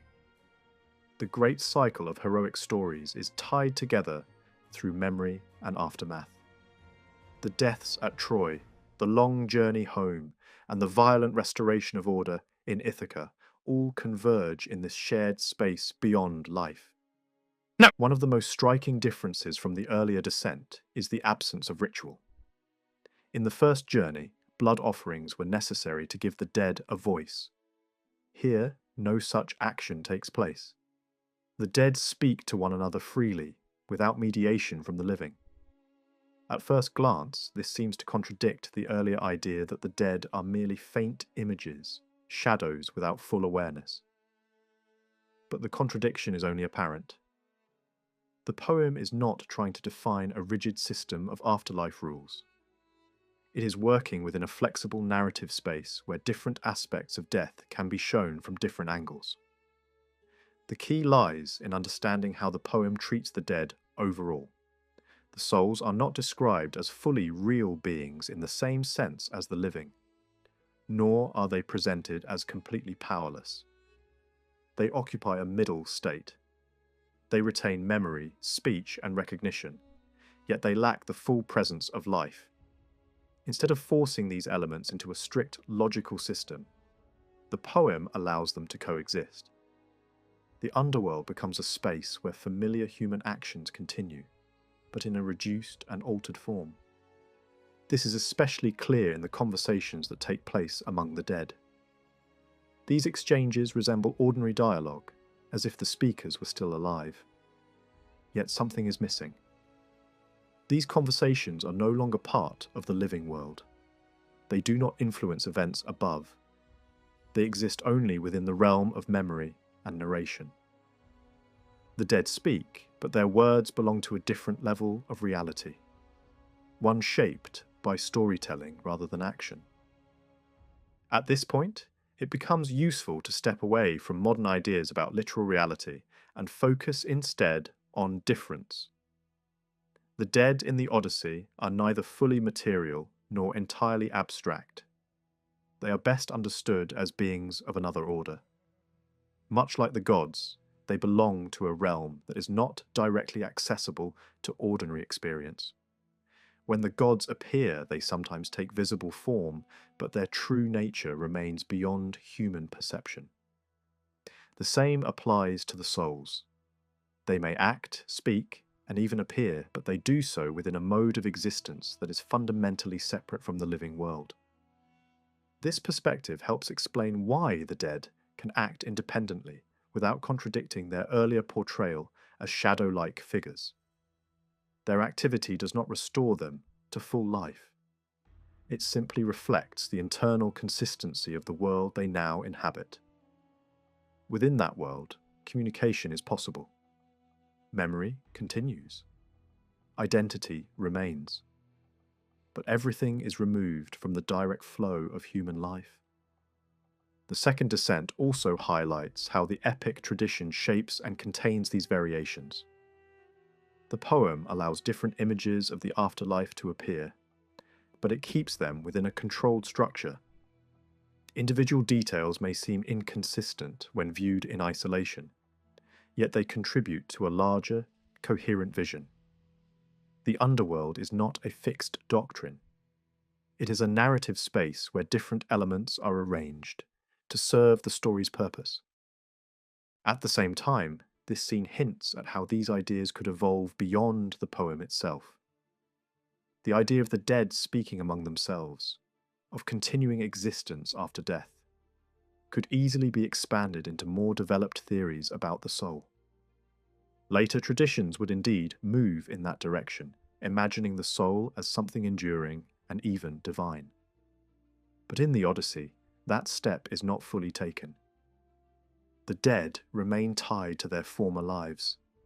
They are not reborn, not transformed into higher beings, but extended as echoes of what they once were. This limitation is important. The voices of the dead may seem independent, but they still depend on the narrative that frames them. Their knowledge reflects what they knew in life, along with what the story requires them to reveal. They do not speak from a position of absolute, universal truth. They speak as parts of a larger poetic structure. The authority behind their words ultimately belongs to the storyteller, not to the dead themselves. The result is a powerful illusion. The audience hears voices from beyond, yet those voices are shaped and guided by the same creative force that shapes the entire poem. The underworld becomes a place where memory, imagination, and tradition merge. It feels like a separate realm, but it remains connected to the living world through narrative. This balance between independence and control defines the second descent. It shows how the epic tradition can absorb different ideas about death, without losing its own identity. The dead may appear more active, more conversational, even more human than before. Yet they are still contained within the boundaries of the epic vision. Earlier interpretations often tried to treat the Homeric idea of the psyche as if it already carried the later meaning of a soul.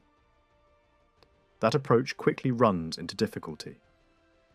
In later poetry, especially in Pindar, the psyche is described as something belonging to the sleeper, something that acts from within. In Homer, however, the situation is reversed. The psyche appears to the sleeper as something outside, something seen rather than experienced internally. It is not an inner self, but a presence encountered. Because of this difference, it becomes risky to read later philosophical meanings back into the epic world. The Homeric psyche does not yet function as a fully developed concept of the soul. Yet this does not mean the idea is static. Within the language and imagery of the epics, there are connections that gradually open the way for later transformations. These connections emerge most clearly in the relationship between sleep and death. In the Odyssey, Hermes plays a double role. He has the power to bring sleep to the living and to awaken them. But he is also the guide who leads the dead into the underworld. The place where the souls are taken lies close to both the land of dreams and the realm of the dead. This proximity is not accidental. It reflects a deeper association between two states that appear different but are closely linked. In the Iliad, sleep and death are even described as twin forces. They act together, carrying the fallen body away from the battlefield.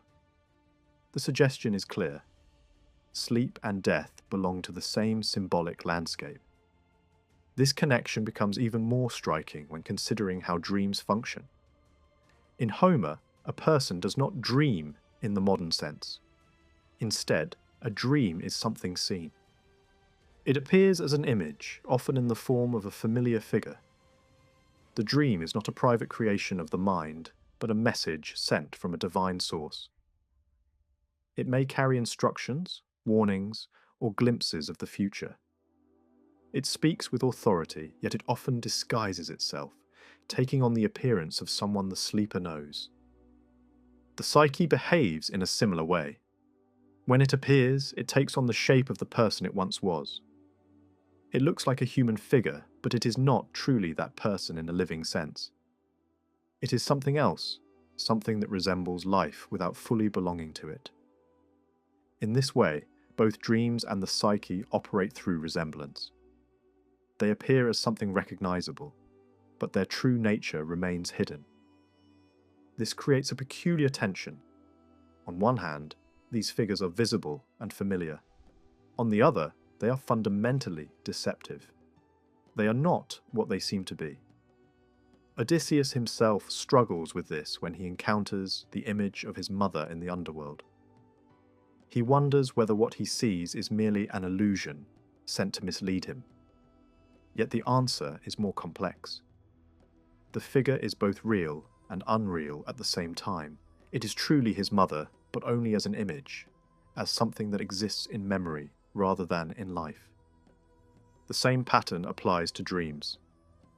A dream may look like a real person, but it is not that person. It is a form shaped by something beyond ordinary perception. In both cases, the appearance is necessary. The human mind can only grasp these forces by giving them a familiar shape. Yet the shape itself is only a surface. Beneath it lies something invisible and inaccessible. All of these experiences share a common setting. They belong to spaces where normal perception is suspended. Darkness plays a central role. Night, sleep, the grave, and the depths of the earth all form part of the same symbolic environment. These are places where the boundary between life and death becomes unclear, where ordinary distinctions begin to dissolve. The idea that sleep and death are closely related suggests something even more powerful. If sleep contains the potential for awakening, then death might also contain a similar possibility. This idea appears in certain myths, where a fallen hero is carried away not simply to disappear, but to exist in another form. The image of sleep becomes a way of softening the finality of death, hinting at a different kind of continuation. In some traditions, this possibility is taken further. The dead hero is imagined as resting rather than vanishing, as if lying in a hidden state that could, in some sense, be reversed. The body placed in the earth becomes more than a corpse. It becomes a presence, something that can still act, still influence, still respond. From this perspective, the grave is not just an end, but also a place of power. This idea is closely connected to ritual practices centered on sleep and dreaming. In later periods, people would deliberately sleep in sacred places, hoping to receive visions or messages. These experiences were not seen as random. They were understood as a form of communication with forces beneath the surface of the world. The sleeper entered a space where knowledge could emerge from the depths. Even in earlier times, there are hints of similar practices. Certain groups were believed to lie directly on the ground, to receive dreams. The contact with the earth itself seems to have been essential. The ground was not just a surface, but a medium, a place where hidden knowledge could rise. Tragedy preserves echoes of these beliefs. It speaks of the earth producing dreams during the night, revealing truths about the past and the future to those who lie upon it. Here again, the connection is clear. Sleep, the earth, and knowledge are linked together. The dream becomes a bridge between worlds. The same pattern appears in the stories of certain prophetic figures. Some individuals were said to gain their power only after entering a state of sleep within a sacred place. Others were believed to have been transformed entirely, becoming something more than human after passing into the earth. These figures occupy a boundary position. They are no longer ordinary mortals, yet they are not fully gods. They belong to a realm in between. This intermediate state is exactly what the Homeric epics avoid emphasizing. While they acknowledge the connections between sleep, death, and divine communication, they keep these elements carefully separated. Divination, ritual, and dreaming are presented as distinct activities, each with its own limits. The living prophet receives knowledge from the gods above, not from the dead below. The dead themselves do not become sources of independent power in the same way they might in other traditions. At the same time, the underlying connections are never entirely erased. The imagery of sleep and death continues to suggest deeper possibilities. It hints at a world where the boundaries between life and death are more fluid than they appear, where the dead might possess a form of awareness, and where knowledge might emerge from the darkness beneath the earth. Over time, these hints would be developed into more explicit ideas. The psyche would come to be seen not just as an image, but as something enduring, something capable of independent existence. Dreams would be understood not only as messages from outside, but as expressions of an inner reality. The connection between sleep and death would become a foundation for new ways of thinking about human existence. In the Homeric world, however, these developments remain only potential. The epics reveal the connections, but they do not fully embrace their implications. The psyche is still an image, the dream is still a message, and death remains a shadowed continuation, rather than a transformation into something entirely new. It is hard to determine exactly when poetry connected to the name of Orpheus first began to take shape. The tradition was probably already old by the 6th century before Christ, and it may even have reached back into the 7th. Yet most of the surviving traces come from much later writers from the Hellenistic and Roman worlds, and those later witnesses preserve not only ancient material but also ideas that were clearly formed in the classical age. Even so, one detail remains especially important. Both the Homeric poems and the body of works linked to Orpheus appear to have passed through the hands of Athenian editors in the age of Pisistratus.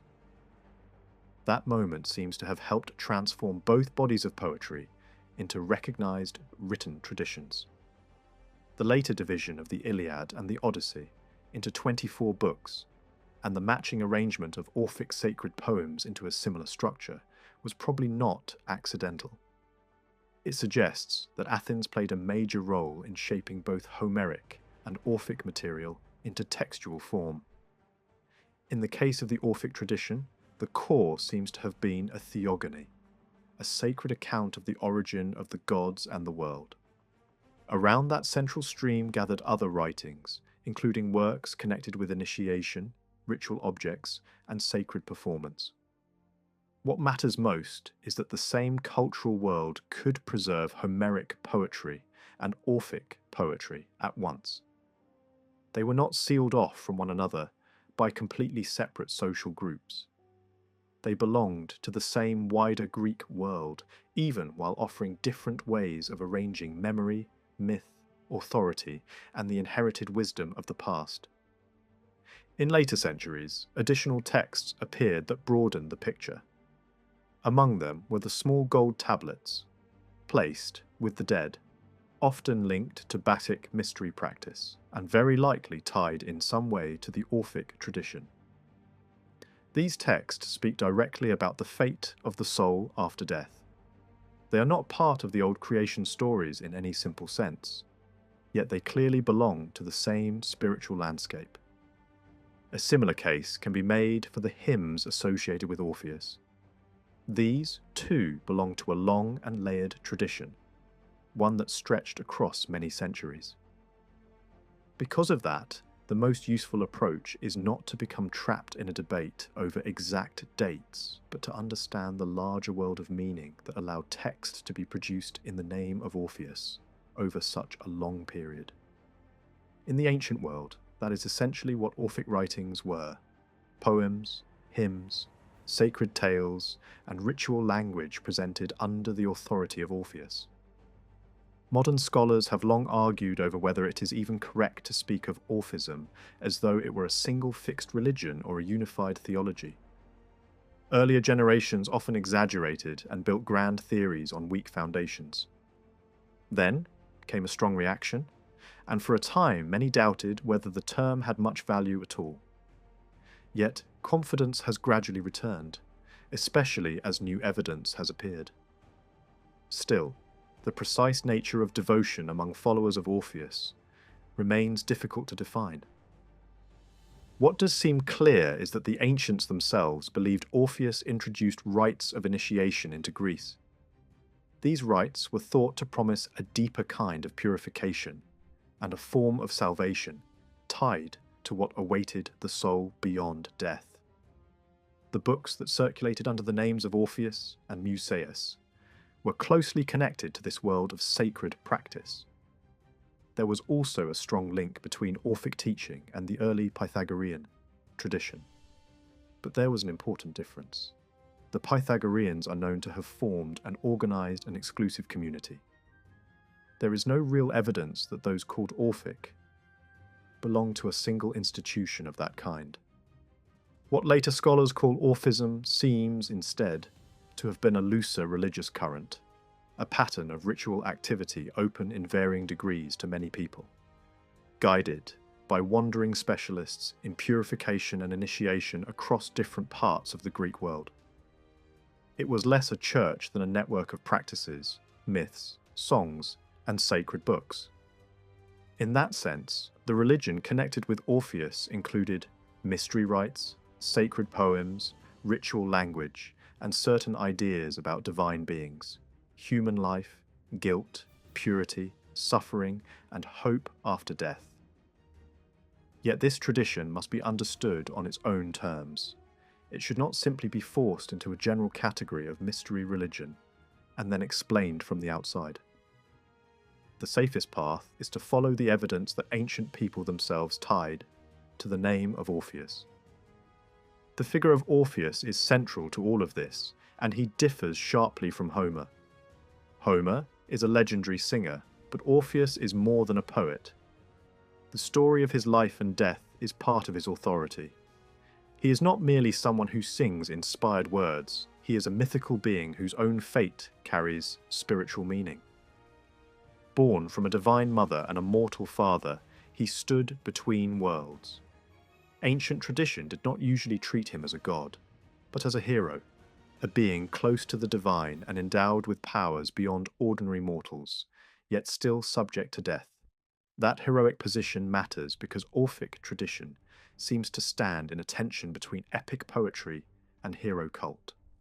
Orpheus was remembered not only as the source of sacred songs, but also as a model figure whose own experiences shaped the religious meaning of those songs. Unlike Homer, who functions mainly as the voice of poetic tradition, Orpheus appears both as singer and as initiate. His role joins speech and action, poetry and ritual, myth and sacred performance. This fusion becomes especially clear in the stories told about him. As the son of a muse, Orpheus possessed music powerful enough to charm humans, animals, and even the forces of nature. Most famously, he descended into the underworld seeking to bring back his dead wife. There, by the force of song, he moved even the rulers and guardians of death. Though he failed to restore Eurydice permanently to the world of the living, the journey itself remained deeply important. It made Orpheus a figure of descent and return, a traveller between life and death. That pattern belongs not only to myth, but also to initiation, where symbolic journeys through darkness, danger, and revelation often mark spiritual transformation. His music in this setting was not just decoration. It may have represented a sacred means of passage, a form of power by which hidden truths were approached, and barriers between worlds were crossed.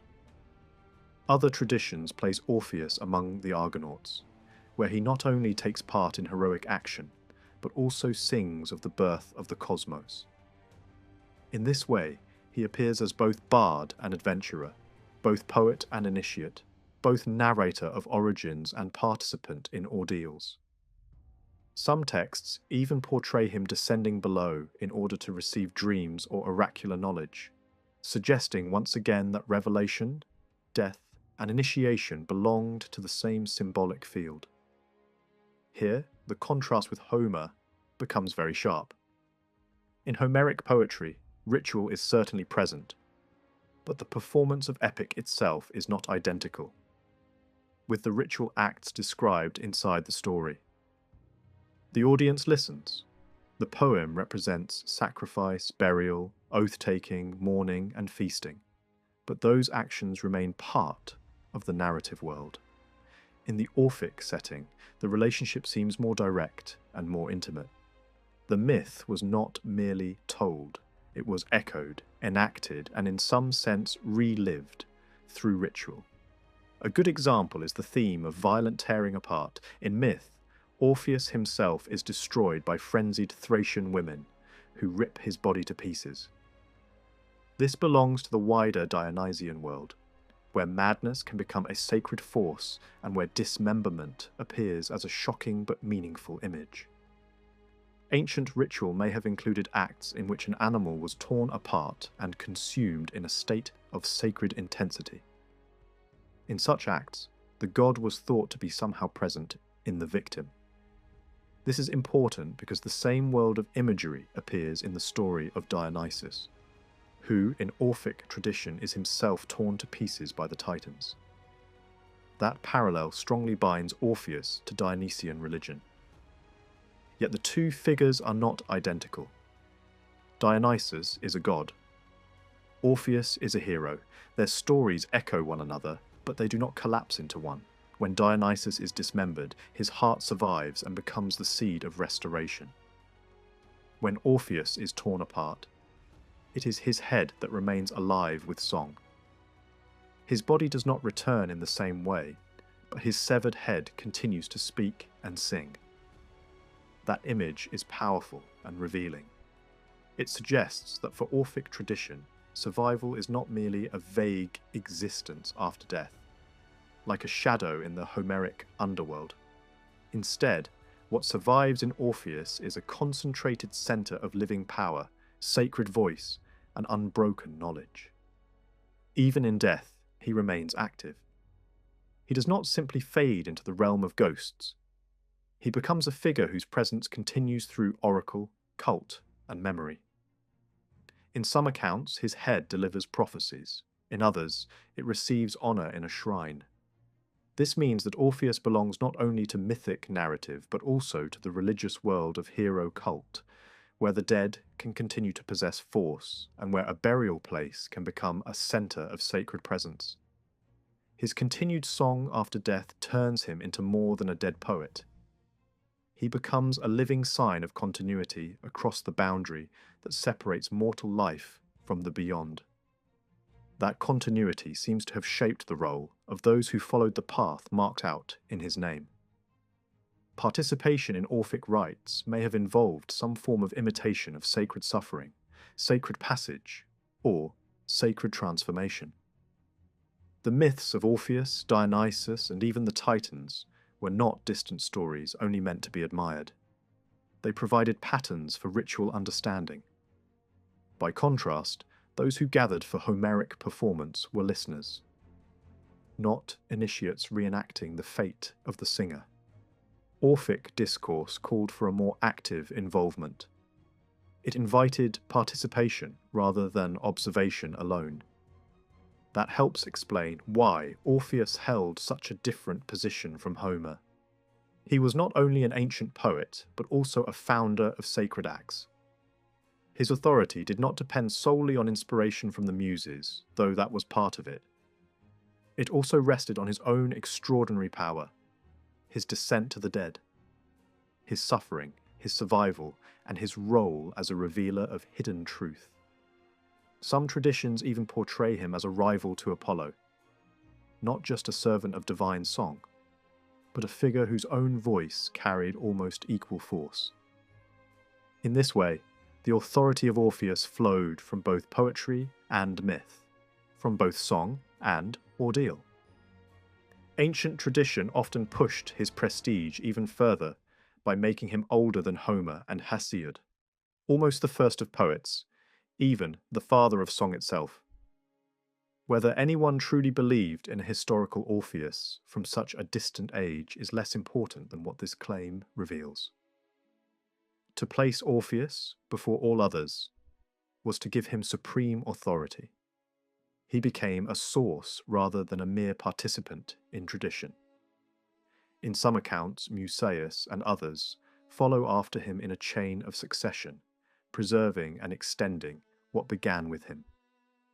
This idea of succession matters because Orphic discourse was not simply a body of anonymous texts. It was a living stream that claimed continuity through named figures, sacred performance, and ritual transmission. The same pattern may have allowed later communities and ritual experts to present themselves as heirs to an original wisdom.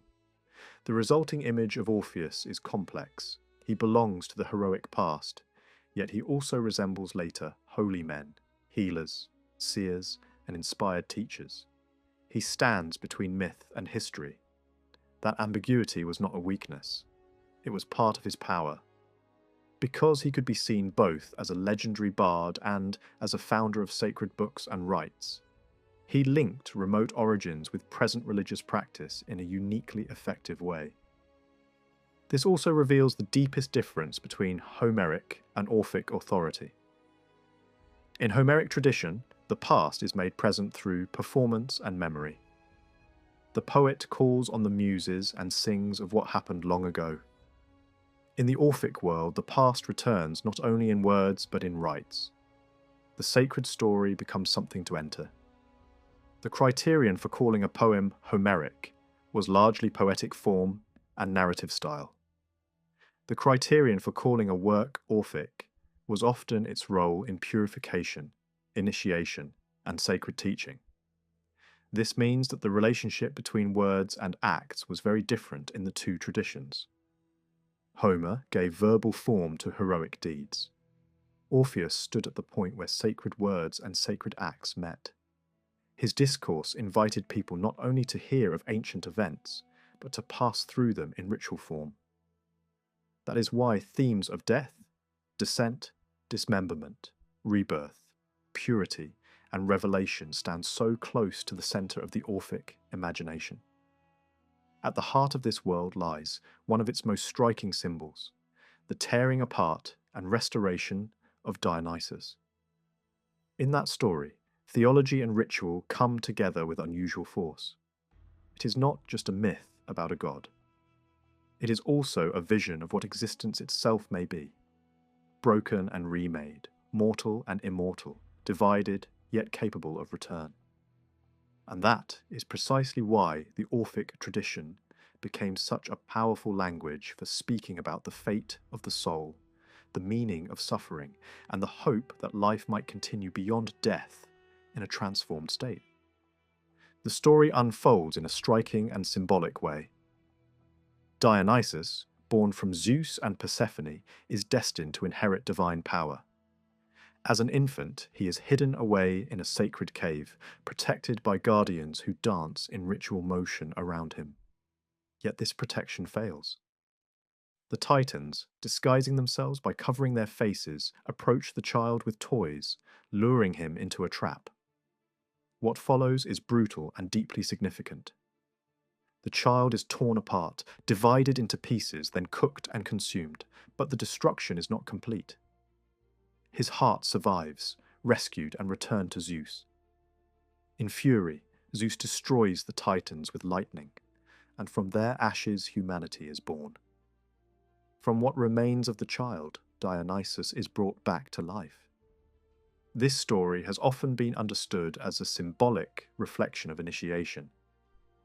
Rather than seeing it through distant comparisons, it becomes more meaningful when placed within the violent and ecstatic world of Dionysian ritual itself. The tearing apart of Dionysus mirrors acts found in certain sacred practices, where animals were dismembered and consumed in a state of controlled frenzy. In myth, this violence can appear as punishment, especially when those who reject the god fall into madness and destroy even their own families. Yet this explanation is incomplete. The same actions that appear as punishment in myth are also central to ritual. The difference lies in meaning. In ritual, the victim is not human but animal, and through symbolism, that animal becomes identified with the god himself. Dionysus appears both as a divine child and as a sacrificial animal, merging these two forms into one sacred identity. Other myths reinforce this pattern. In one story, madness drives parents to kill their own children, believing them to be animals. In contrast, Dionysus is saved by transformation, hidden in the form of a young animal and entrusted to divine caretakers. These stories are not random. They echo real ritual practices, especially those connected with sacrifice. In certain traditions, animals were offered and consumed in a sacred setting, suggesting that myth and ritual reflect one another through hidden connections. Sacred spaces, especially caves and temples, preserved these associations. Within them, secret rites took place, involving both sacrifice and rebirth. The The god was not simply honored, but awakened, renewed, and made present again. The pattern becomes clearer when considering initiation itself.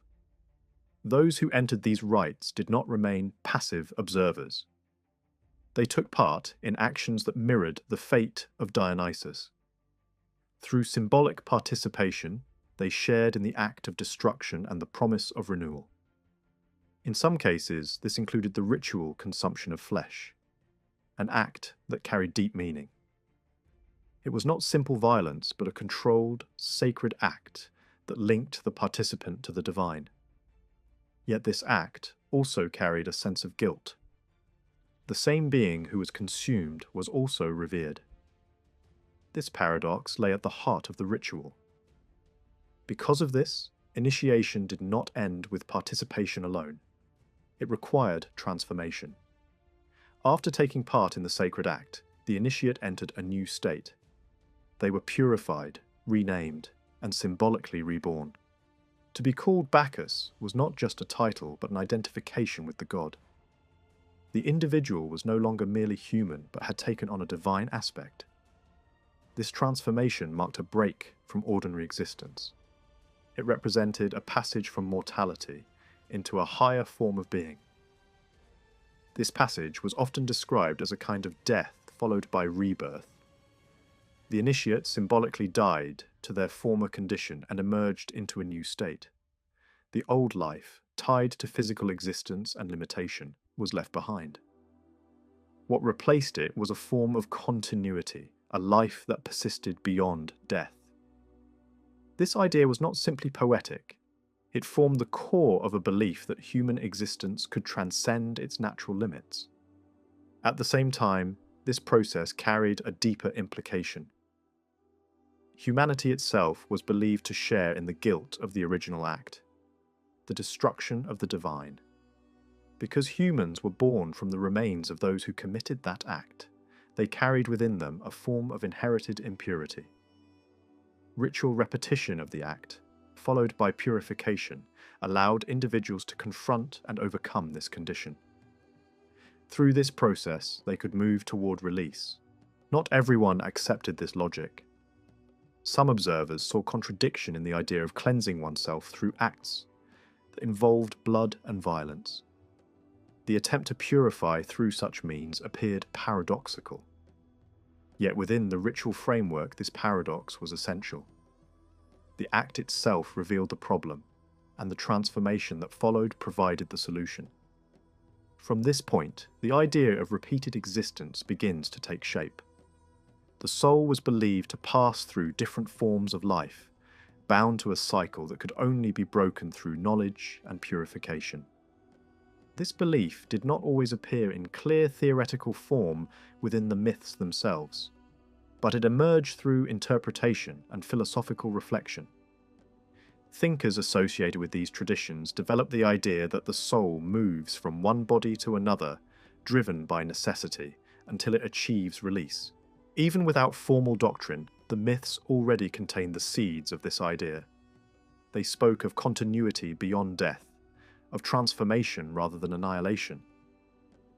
In earlier traditions, the dead existed as shadows, lacking true vitality. In this newer vision, existence continued in a more active and meaningful way. The soul was not merely a remnant, but a force capable of change and renewal. This shift can also be seen in the way heroes were understood.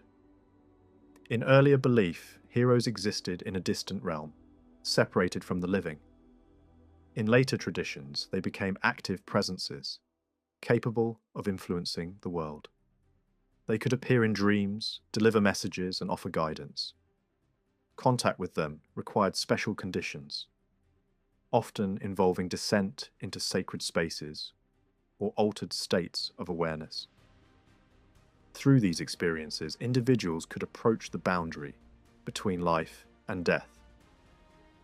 In this context, the idea of identity becomes more fluid.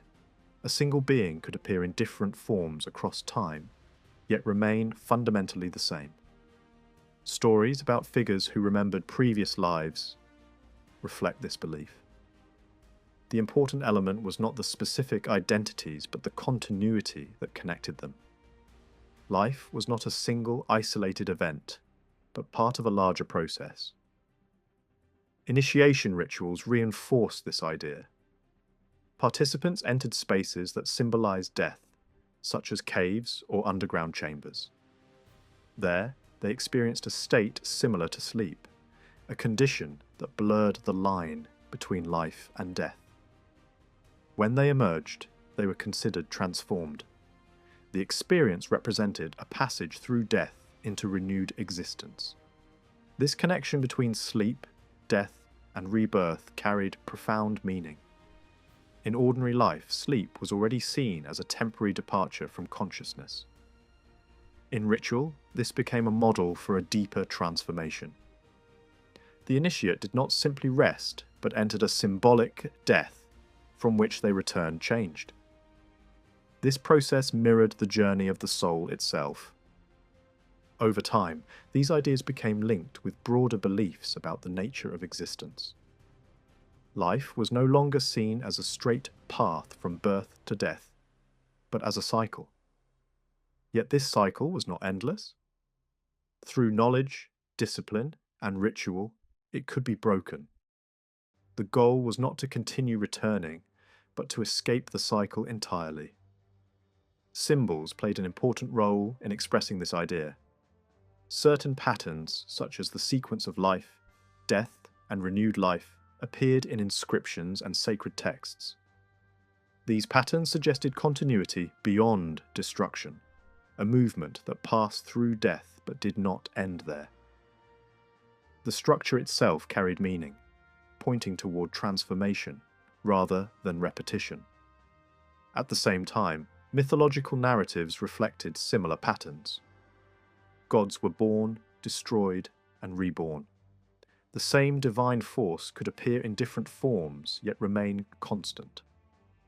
This idea of unity within change became central.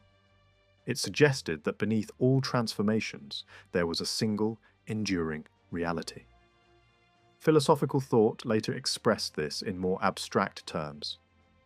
Everything was seen as emerging from a single source and returning to it. The beginning and the end were not separate but connected.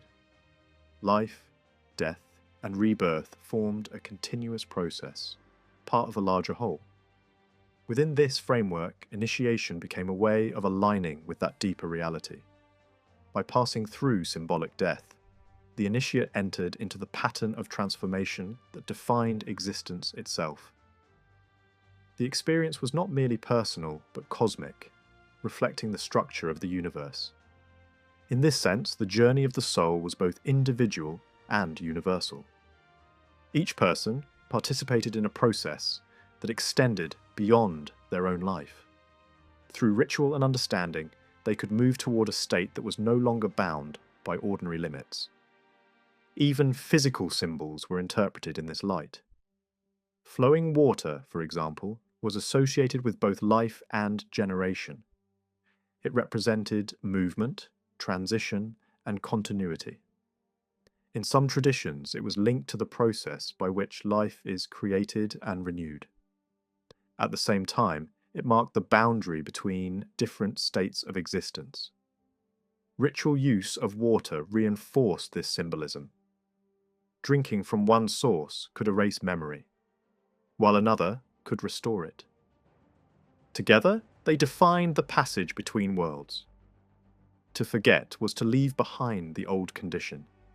To remember was to awaken into a new one. Sacred journeys into caves or underground spaces followed the same pattern. The descent represented entry into death, while the return marked rebirth. Those who underwent such experiences were believed to gain knowledge not accessible in ordinary life. They learned how to navigate the cycle of existence and ultimately how to transcend it. Shibley argues that Numenius misunderstood the meaning of the river called Ameles when he linked it to the flow of semen. That conclusion may be too firm. The deeper symbolic force may lie in the image of running water in the world below, a powerful mythic idea that could carry several meanings at once. The flow of semen may have been only one way of expressing the passage of the soul from a world beyond human life into bodily existence. Another image appears in the act of drinking from a melees. In that vision, the soul takes in forgetfulness and is drawn back into the cycle of birth. Plato shaped this image with ritual language in mind. For him, the soul could only escape that cycle through a disciplined separation from ordinary life, an inward training for death through philosophy and recollection. The soul had to recover the memory of where it truly came from, beyond change, beyond decay, beyond the unstable movement of mortal existence. If it failed to do so, it would be swept back into the current of time itself, symbolized by a melees, a river whose waters cannot be held by any vessel. In that sense, the soul remains imprisoned in life because it has neglected the very practice that might have freed it. Plato also speaks elsewhere of a lower kind of soul, one driven by appetite and emotion, and compares it through inherited religious imagery to a leaking jar that can hold nothing. What cannot hold cannot preserve. What cannot preserve cannot remember. This weakness is tied to forgetfulness and disbelief. The image appears again when the dead drink too deeply from the waters of oblivion. They become filled with time, with loss, with ignorance of a reality greater than change. Plato seems to suggest that this condition is not far removed from being born again through the stream of generation itself. Later, thinkers recognized the same frightening symbolism in a melees, and described it as a terrible outflow. Yet Plato was not inventing these images from nothing. He was drawing on a field of meanings already present in myth and ritual. His philosophy gave those older images a new purpose, but their roots lay elsewhere, in religious language and ceremonial practice. That is where Orphic teaching belongs. It belongs not in abstract philosophy alone, but in a world where the waters of the underworld marked a boundary between life and death, and where purified souls hoped to rest beyond labour and rebirth in a realm reserved for the blessed. But such rest was not granted lightly. It had to be reached through a ritual imitation of death. Ancient tradition preserved a striking memory of this belief. One account says that Orpheus brought from Egypt not only secret rites and ecstatic ceremonies, but also tales of what he had seen in the world below. He was said to have introduced both the punishments of the wicked and the meadows reserved for the pious. At first glance, this sounds like a familiar contrast between the dark realm of the dead and a happier place beyond it, something already known from older Greek poetry. But the framework here is different. What matters is no longer heroic status or noble birth. What matters is piety understood as ritual purity. This is the setting in which the meadow of the blessed becomes meaningful. It is not simply a pleasant field in the afterlife, it is a sacred destination reached by those who have undergone purification and escaped the burden of repeated incarnation. A little later, the same tradition places this mythical dwelling of the dead near a lake called Acherusia. The image is important. A lake or river that must be crossed before entry into the underworld appears in several strands of Greek tradition. It was known in epic poetry, and it also appeared in the great underworld painting made at Delphi. That lost work gathered together many scenes from older stories of the dead, including the ferryman, the crossing, and figures associated with mystery cults. It did not sharply separate Homeric and Orphic material. Instead, it placed them side by side in one vast picture. That alone suggests that these traditions were already sharing the same imaginative world.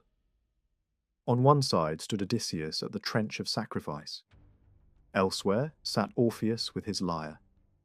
The old epic vision and the newer initiatory vision had begun to overlap. Among the most revealing details in that painted underworld were women carrying water in broken jars. An inscription identified them as the uninitiated. Later, viewers connected them especially with those who had rejected the rites of Eleusis, but the deeper meaning is broader. These are souls condemned to endless futility.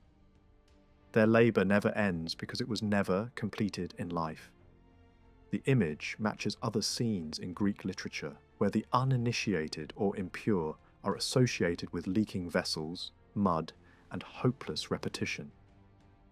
In this world, punishment is not always violent.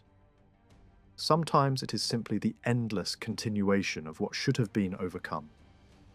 In contrast, those gathered around Orpheus seem to enjoy another condition altogether. They listen, they remain near him, and they appear at peace. The difference between the blessed and the uninitiated belongs to the same vision. One group has crossed the boundary in the proper way, the other has not. That is why the presence of sacred objects connected with Demeter is so suggestive. A maiden appears with a ritual chest of the sort associated with mystery worship. Even if the painting does not explicitly name the initiated, the symbols are there. The mysteries have entered the underworld. The afterlife is no longer simply a dim continuation of existence. It has become a field of judgment, separation, and possible salvation. Yet this salvation is not described primarily as moral perfection in a later, religious sense. It is described as purity. The pious are those who have been ritually prepared. Their fate depends on cleansing, on initiation, on correct relation to the divine order that governs death and return. Plato reflects this same religious landscape when he has one speaker describe how Orpheus and Musaeus promised release from injustice through sacrifices, purifications, and rites performed both for the living and for the dead. These rites were believed to free the soul from suffering beyond the grave, while terrifying punishments awaited those who ignored them. Purification in this setting included dramatic, symbolic acts. One tradition speaks of rubbing oneself with mud in order to wipe away pollution. The paradox is obvious. What seems dirty becomes the means of cleansing. But in ritual symbolism, this makes sense. Pollution is met, handled, and removed in a controlled sacred act. Thus, the purified and initiated soul is fit to dwell among the gods, while the uninitiated remains buried in mire. This language was old enough for Plato to treat it as inherited wisdom, even while reshaping it through philosophy.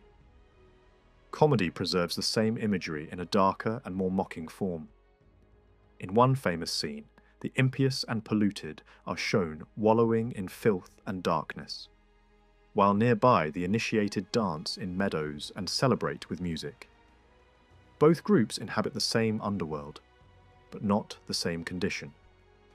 The lake marks the threshold.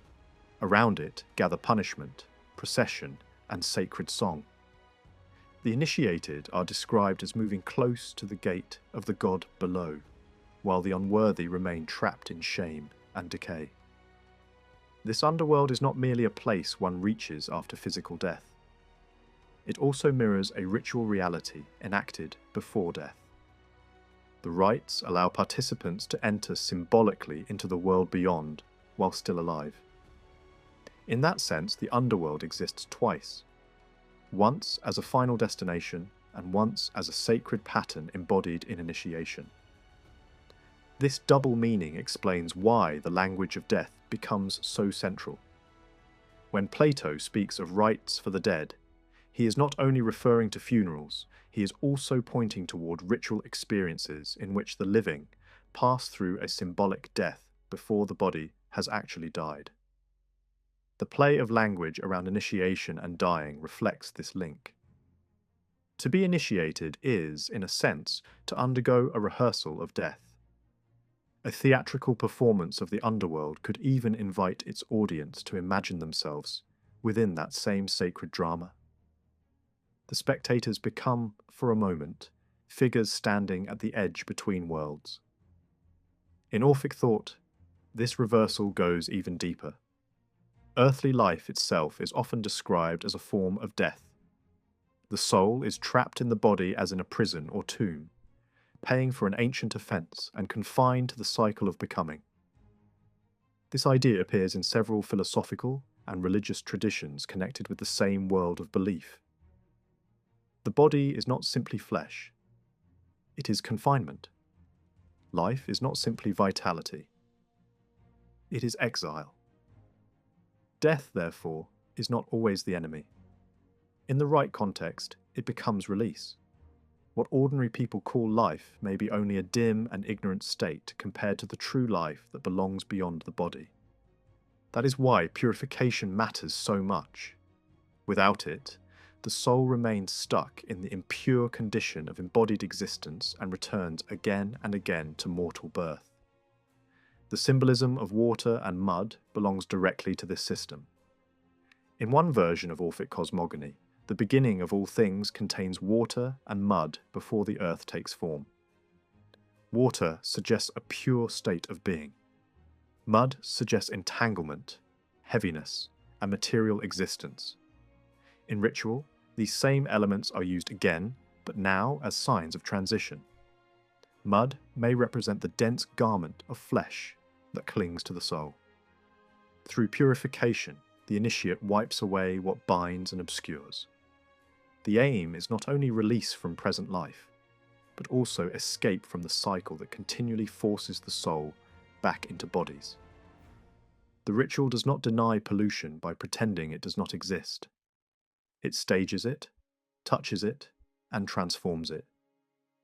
In this way, what is acted out in ceremony becomes a model of what must happen to the soul. Even practices that seem shocking may have belonged to this pattern. A rite could symbolically enact the very state it aimed to transcend. The same logic appears in ecstatic Dionysian ritual, where one passes through wildness in order to emerge purified from it. So too with sexual abstinence and bodily purity in Orphic life. The body that generates new life also binds the soul to the cycle of rebirth. It therefore becomes an object of discipline and renunciation. Ritual defilement may be followed by ritual cleansing. Sacred contact with death may be followed by the promise of a life beyond death. The whole system is built on reversal. Plato never fully abandoned his fascination with these rites, even when he refused to accept their claims at face value. He could say that those who first established the mysteries were not foolish, because they had hidden meanings in what they taught. Yet he also insisted that true purification required something more than ceremonial action. For him, the real path was philosophical. Initiation and cleansing became inward disciplines of thought and soul. Still, his language shows how deeply philosophy remained entangled with inherited myth and ritual. He did not simply reject the old symbols. He interpreted them. And in doing so, he preserved much of their force. The setting of the meadow beyond the lake gathers all these themes together. There, the dead wait, judged and separated. There, the way of myth and the way of thought approach one another. The singer and the philosopher stand near the same threshold, though they point in different directions. What unites them is the conviction that ordinary life is not the final truth of human existence. Something greater lies beyond it, and the soul must be prepared for that passage. This is the real break from the older heroic vision. The Homeric world honours life in its public and earthly fullness. The Orphic world turns toward the hidden, the inward, and the life that begins where visible life ends. This same world appears again in the thin gold tablets, buried with the dead in different parts of the Greek world. Their short inscriptions promise salvation and guide the soul in the world below. These texts were placed in tombs, but their meaning seems larger than a simple funerary charm. They belong to a ritual setting in which death was not merely endured, but imitated, rehearsed, and transformed. The language on the tablets may have served not just to protect the dead, but to confirm a sacred role already enacted in initiation. In that sense, burial and initiation were linked stages of one process. Some of these tablets speak in the voice of the initiate. The speaker declares purity and claims descent from a blessed, divine race. The soul says that it has paid the penalty for unjust deeds and is now ready for another condition of being. In response comes the astonishing promise that the mortal will become a god. The soul announces that it has escaped the hard circle of suffering and entered the desired crown. This is the language of release from rebirth and of elevation into a sacred state. It is not the language of ordinary burial. It is the language of a soul already transformed. Other tablets give direct instructions. The initiate is told that near the house of the god below stands a spring, beside a white tree. That water must be avoided.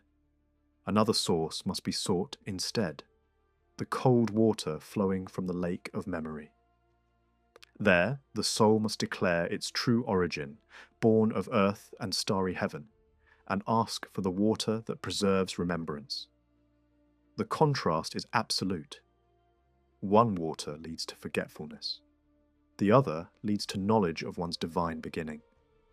One returns the soul to generation. The other opens the way beyond it.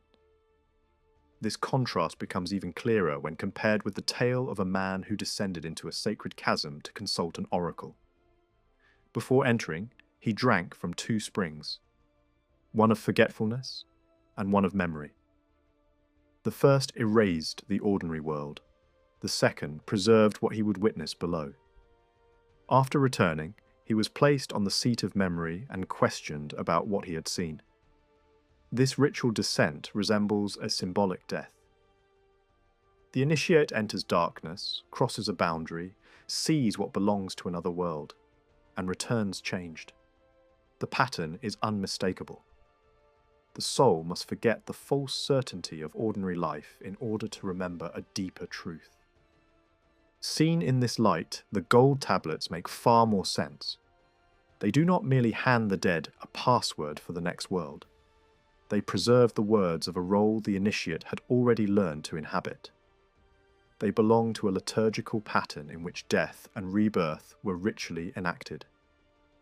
The soul does not first become divine at the grave. It confirms there what initiation had already revealed. That is why memory matters so much. The crucial act is not simply drinking. It is remembering who one truly is.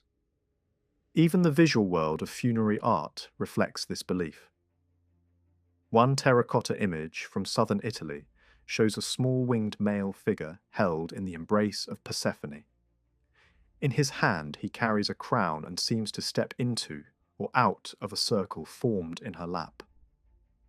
The symbolism closely matches the language of the tablets. The soul flies free from the circle of rebirth, enters the desired crown, and passes into the bosom of the queen below. The figure is not shown wearing the crown yet, only holding it. This suggests a moment within the ritual process itself, the threshold between release and fulfillment. The image captures the instant when the soul enters sacred transformation. Another sign of acceptance appears when the goddess herself speaks a blessing over the initiate.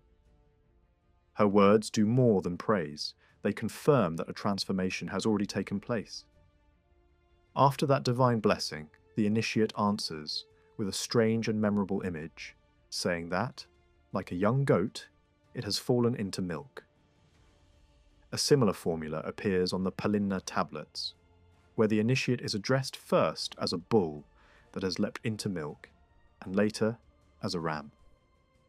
These animal images are not random ornaments of religious language. They belong to a symbolic world in which the initiate could be identified with Dionysus himself, imagined as the divine child who suffers, is torn apart, and returns again.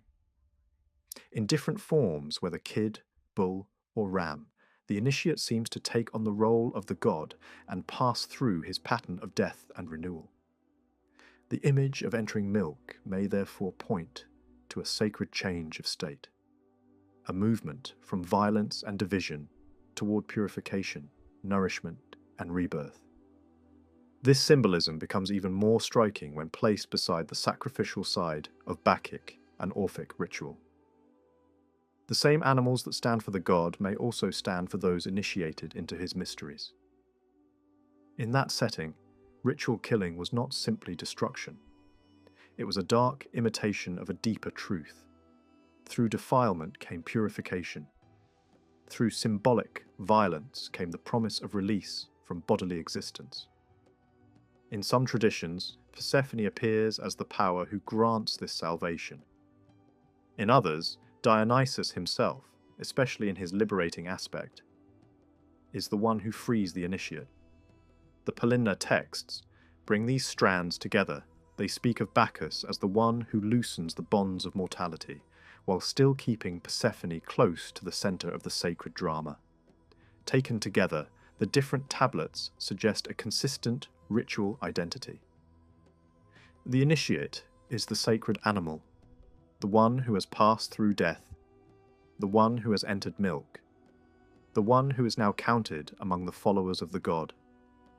The exact shape of the ritual still escapes complete recovery, but the broader pattern begins to emerge with some clarity. A woman may serve as an example, since several of the tablets were found in female burials, showing that initiation was not limited to men.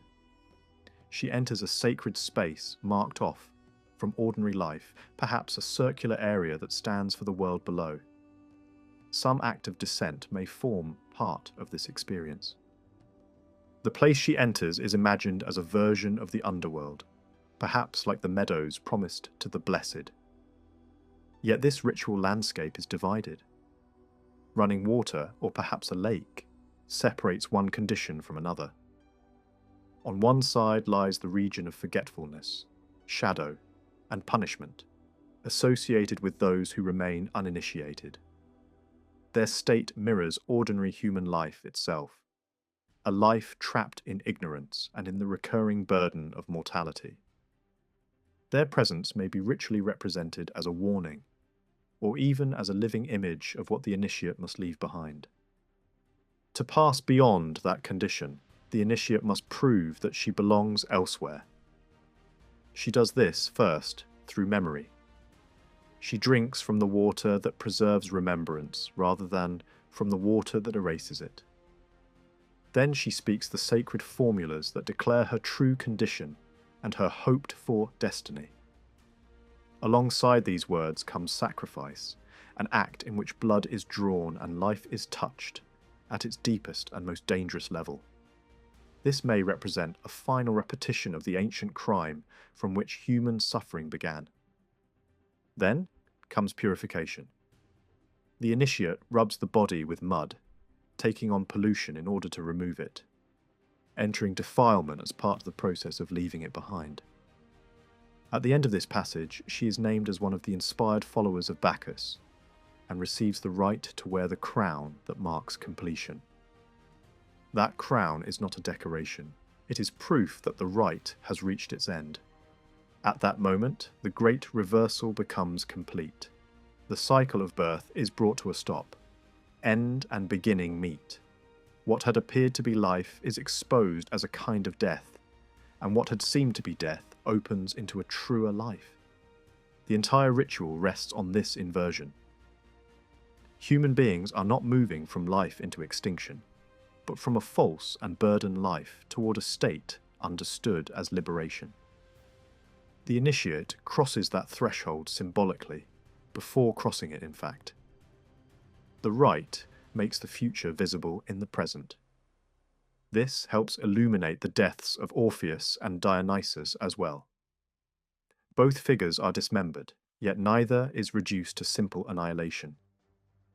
Dionysus survives through the saving power of his heart. Orpheus endures through his severed head, which continues to sing, speak, or prophesy.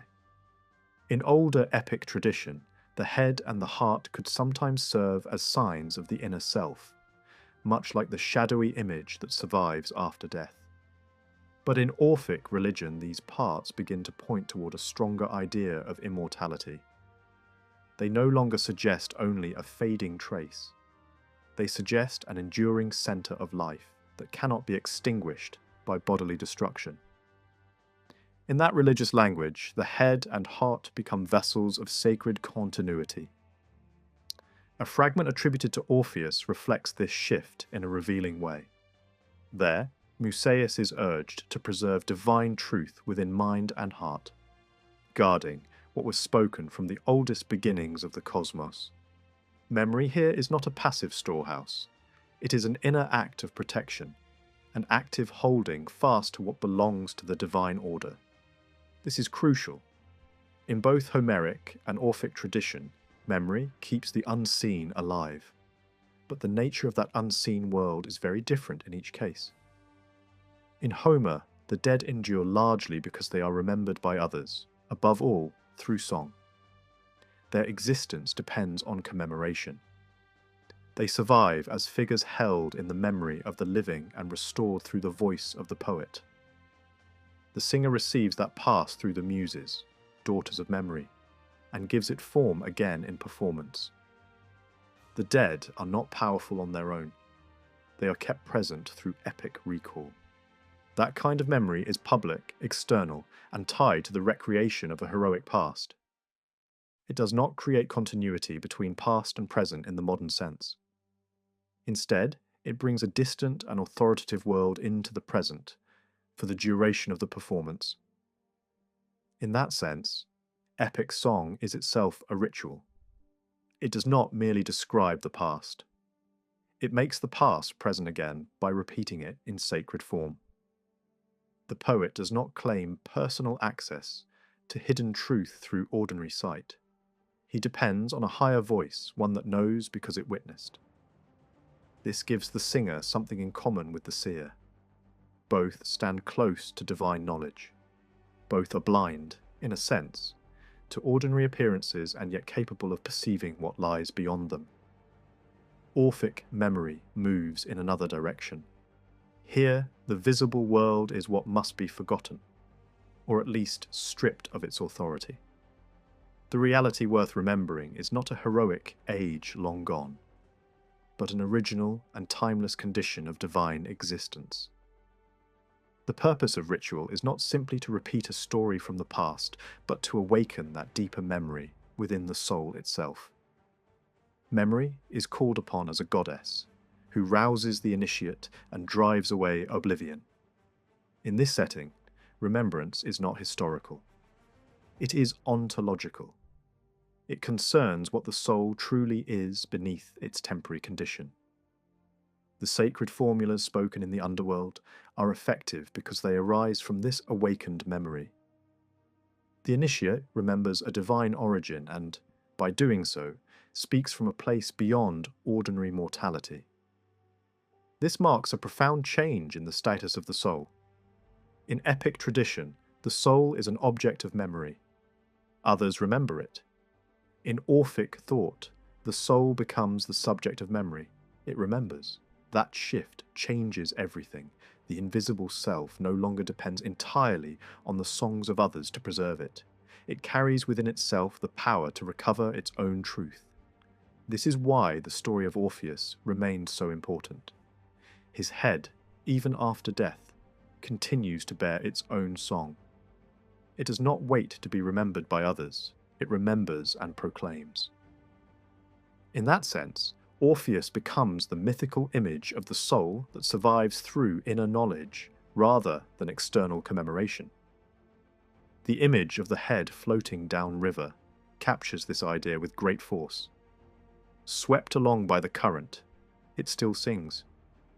It remains exposed in the visible world, even after separation from the body, as if to prove that sacred consciousness can outlast physical destruction.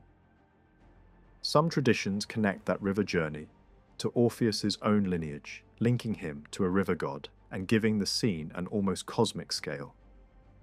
The current becomes more than water. It becomes time itself, carrying the head while failing to silence it. A striking parallel can be found in Northern myth, where the severed head of a wise being continues to speak and advise. In both cases, what survives is not just life in a biological sense, but memory, insight, and authority. This same symbolic field may also help explain why later tradition tied Homer himself to the name of a river. If Orpheus's singing head moving through the stream had become a powerful image of living memory, then attaching Homer to a river may have been one way of meeting that challenge, with another model of poetic authority. Homer too becomes linked with a flowing source, with something older than any individual voice and therefore worthy of reverence. His head, like that of Orpheus in another tradition, comes to signify a sacred origin of song. But the difference remains. Homer is celebrated above all as the singer who glorified heroes and preserved their fame. Orpheus becomes the singer who carries the promise of personal immortality and inner liberation. That difference matters because it reveals a rivalry not just between poets, but between ways of understanding human survival.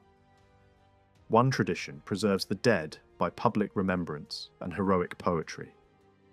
The other offers salvation through initiation, purification, and awakened memory within the soul itself. One looks back toward a great past. The other looks beyond time. One grants endurance through fame. The other seeks release from the cycle of becoming altogether. If Orphic religion developed later than the epic world, its importance lies not in simply replacing what came before, but in confronting it while drawing on many of the same images. Similar symbols appear in both traditions because both lived within the same cultural universe, yet they use those symbols to very different ends. The river, the head, the dead, memory, and song all remain, but their meaning shifts. What had once served the glory of heroic life is turned toward the mystery of death and the hope of transcendence. In the Greek world of the classical age, a mystery was not called a mystery because it described some vague inner feeling or private vision. The word pointed first to a hidden rite, to a ceremony set apart from ordinary life and protected by silence. What was called mystical belonged to that sacred action itself. A mystic was simply someone who had taken part in those secret ceremonies. Later traditions often used the language of mysticism to describe altered states of mind, private ecstasy, or intense inward awareness of the divine. But that way of speaking does not fully fit the Greek evidence. In the Greek setting, the heart of the matter was not private psychology, it was ritual participation. The mysteries created a marked space where human beings approach divine powers through actions, objects, words, and controlled stages of revelation. The experience was sacred because it took place within that structure, not because it depended on some universal emotional state that can be described in the same way across all religions. That does not mean the mysteries lack depth or contact with the divine. On the contrary, they were built around the belief that gods could become present in ritual, and that mortals could enter a special relationship with them under carefully ordered conditions. Yet everything depended on form. Gesture, procession, silence, sacred handling, and restricted access all mattered. The rites were secret not simply because they were unknown, but because they were forbidden to be spoken of or imitated outside their proper setting. What was protected was not just information, it was the sacred boundary itself. That is why sacrilege could occur even without openly revealing doctrine. A rite could be profaned merely by being copied in the wrong place, by being performed outside its authorized setting, by being detached from the order that made it holy. The offense lay in violation, not in explanation alone. Even so, some traces escaped the silence. Ancient writers occasionally reported fragments, hints, or guesses about what happened in the rites. But the more important the matter, the less clear the testimony becomes. One observer says initiation was about undergoing an experience rather than receiving a lesson. Others describe a sacred ear of grain displayed at a decisive moment, or ritual objects taken from a chest and transferred into a basket. These details may sound almost too simple when measured against the enormous promises attached to the mysteries, especially the hope of a better fate after death. Yet that contrast may itself be revealing. The force of the rite did not have to depend on a complicated doctrine or a spectacular secret. Meaning could arise from the union of simple acts, sacred timing, inherited myth, emotional tension, and the social weight of belonging to a community marked off from ordinary life. The ritual may have been powerful not because it contained one hidden sentence that explained everything, but because it joined action, symbol, and expectation into a single unforgettable experience. The most famous literary frame for this tradition appears in the long hymn telling the story of Demeter and her daughter. The poem is important not because it was recited inside the rites themselves, but because it presents the sacred tradition in a form shaped by epic poetry. That distinction matters. The hymn belongs to the world of public song, even while dealing with a cult whose core was secrecy. It praises Eleusis and gives a divine origin to its practices, but it does so in the language of a broader poetic tradition, one that had its own aims and perspective. It does not simply repeat the voice of the sanctuary. It places the sanctuary inside a larger story meant for performance and remembrance. In that way, a local sacred tradition becomes part of a wider Greek imagination. This poetic framing also explains certain silences. The story gives honour to Eleusis, but it does not heavily emphasise Athens, even though Athens later stood at the centre of the cult's administration and prestige. That omission has sometimes been taken as hostility or resistance, but it may be better understood as a sign that the poem preserves an earlier stage of the tradition, before every later political layer had settled into place. The same may be true of other details. Some figures are named, who later became central, while others are left in the background. Certain heroic functions that later mattered greatly, especially the image of Triptolemus as the civilizer who spread agriculture across the Greek world, are far less developed than they would become afterward.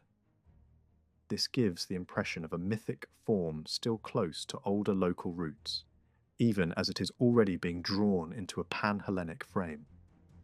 Another tradition, attached to Orphic authority, handles the same sacred world differently.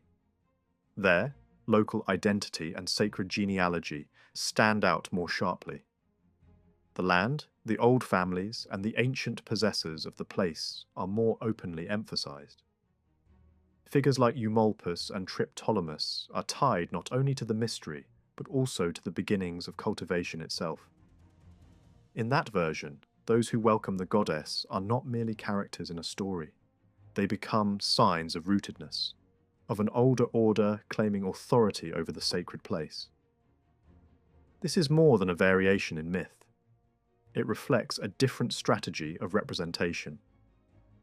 One mode of storytelling takes the local tradition and fits it into the broad, integrating language of epic.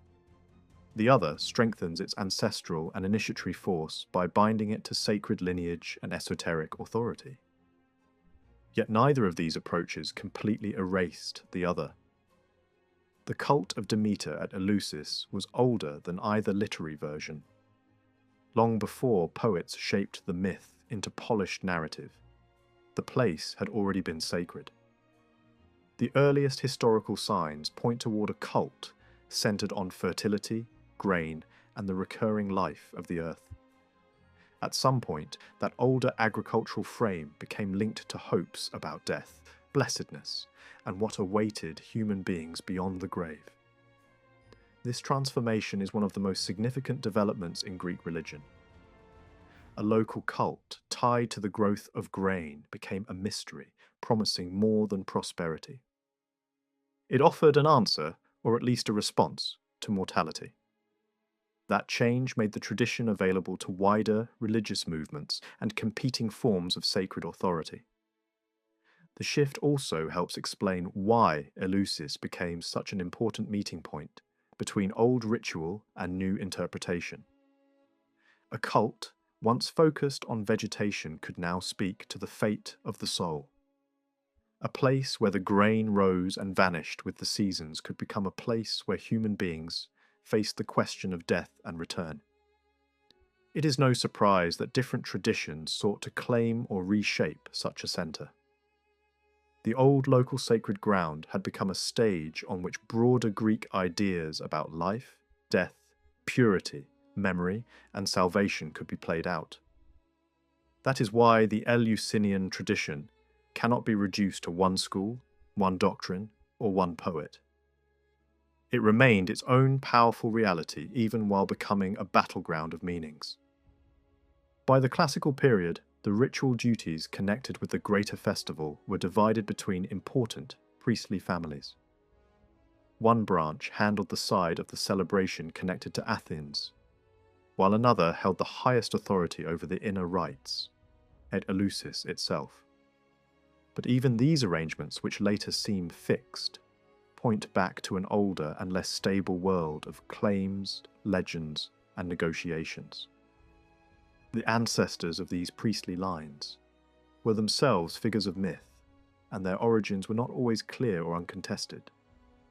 Some belonged at once to local tradition, to Athenian identity, and to the broader sacred imagination associated with Orpheus and ancient revelation. The result is a web of overlapping authority rather than a single simple line. This complexity comes fully into view when the two mythic traditions are compared. In one version, the household that receives Demeter is ruled by Celeus and Metanira. In another, the names and relations shift, and figures linked to ancient local descent stand nearer the centre.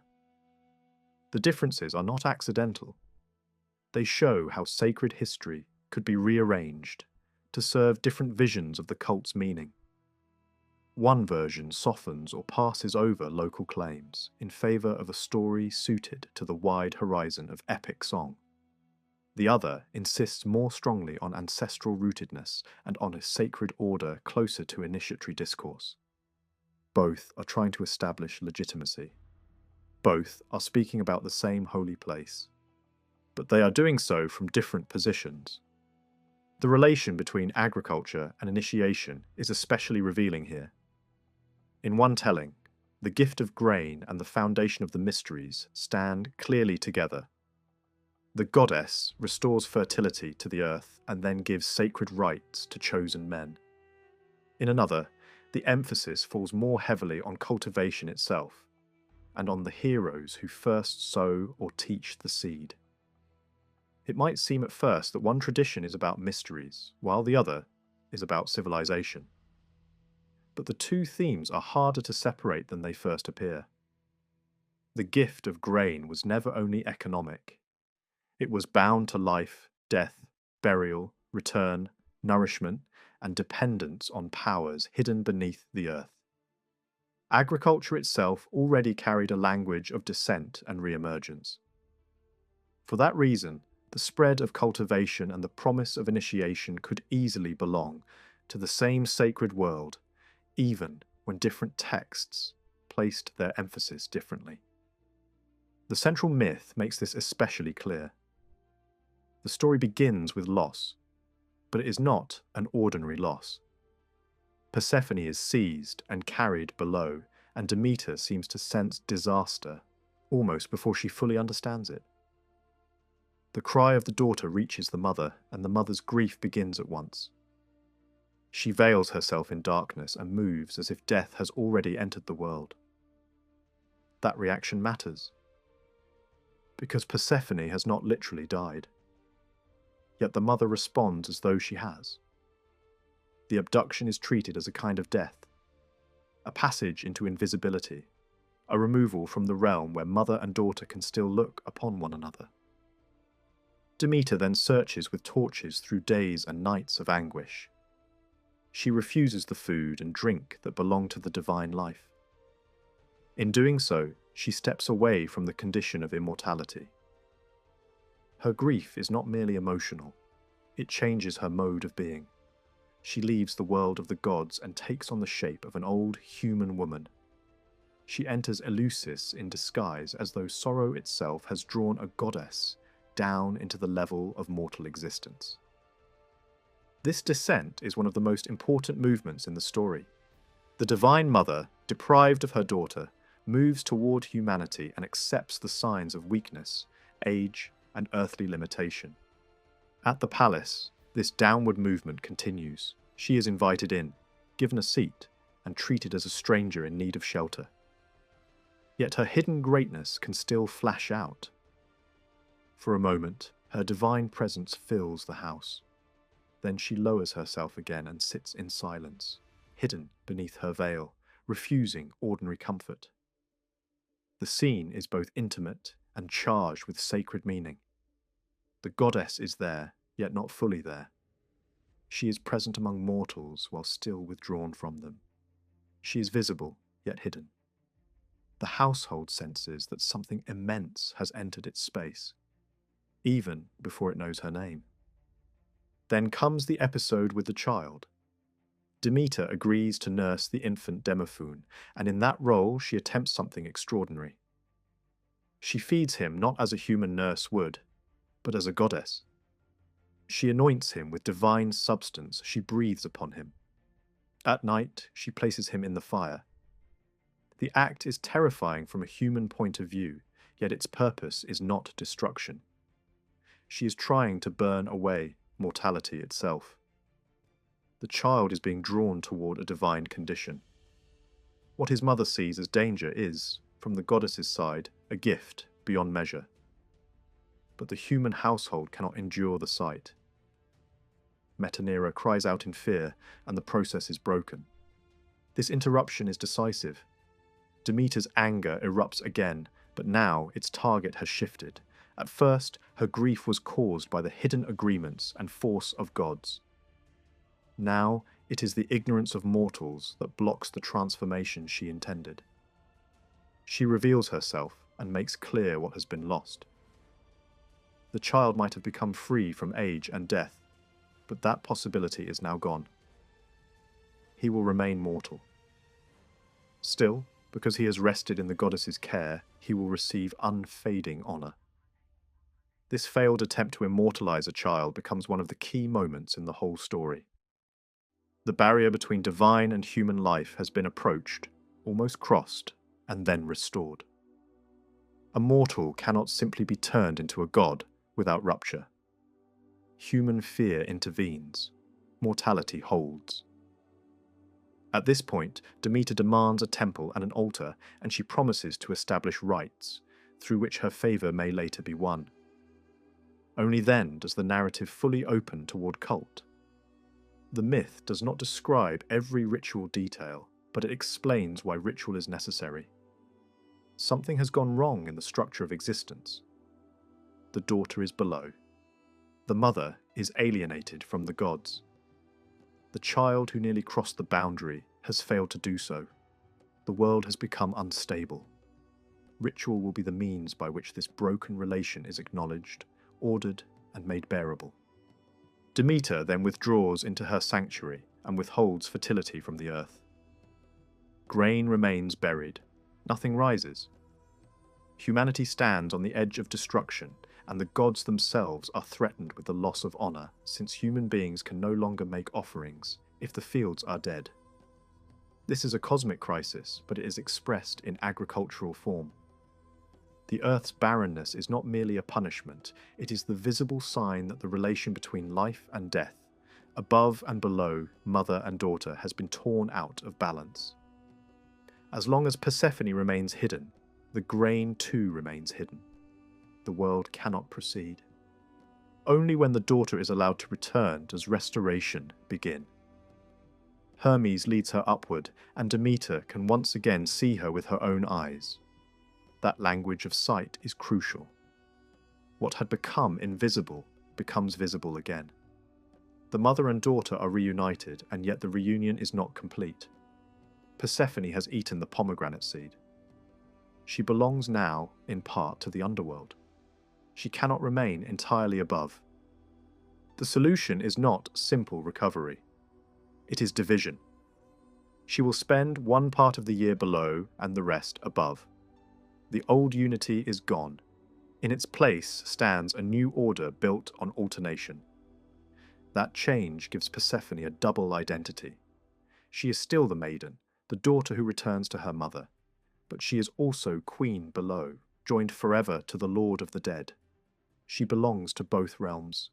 Through her, Olympus and the underworld are permanently connected. She is no longer simply taken from one world to another.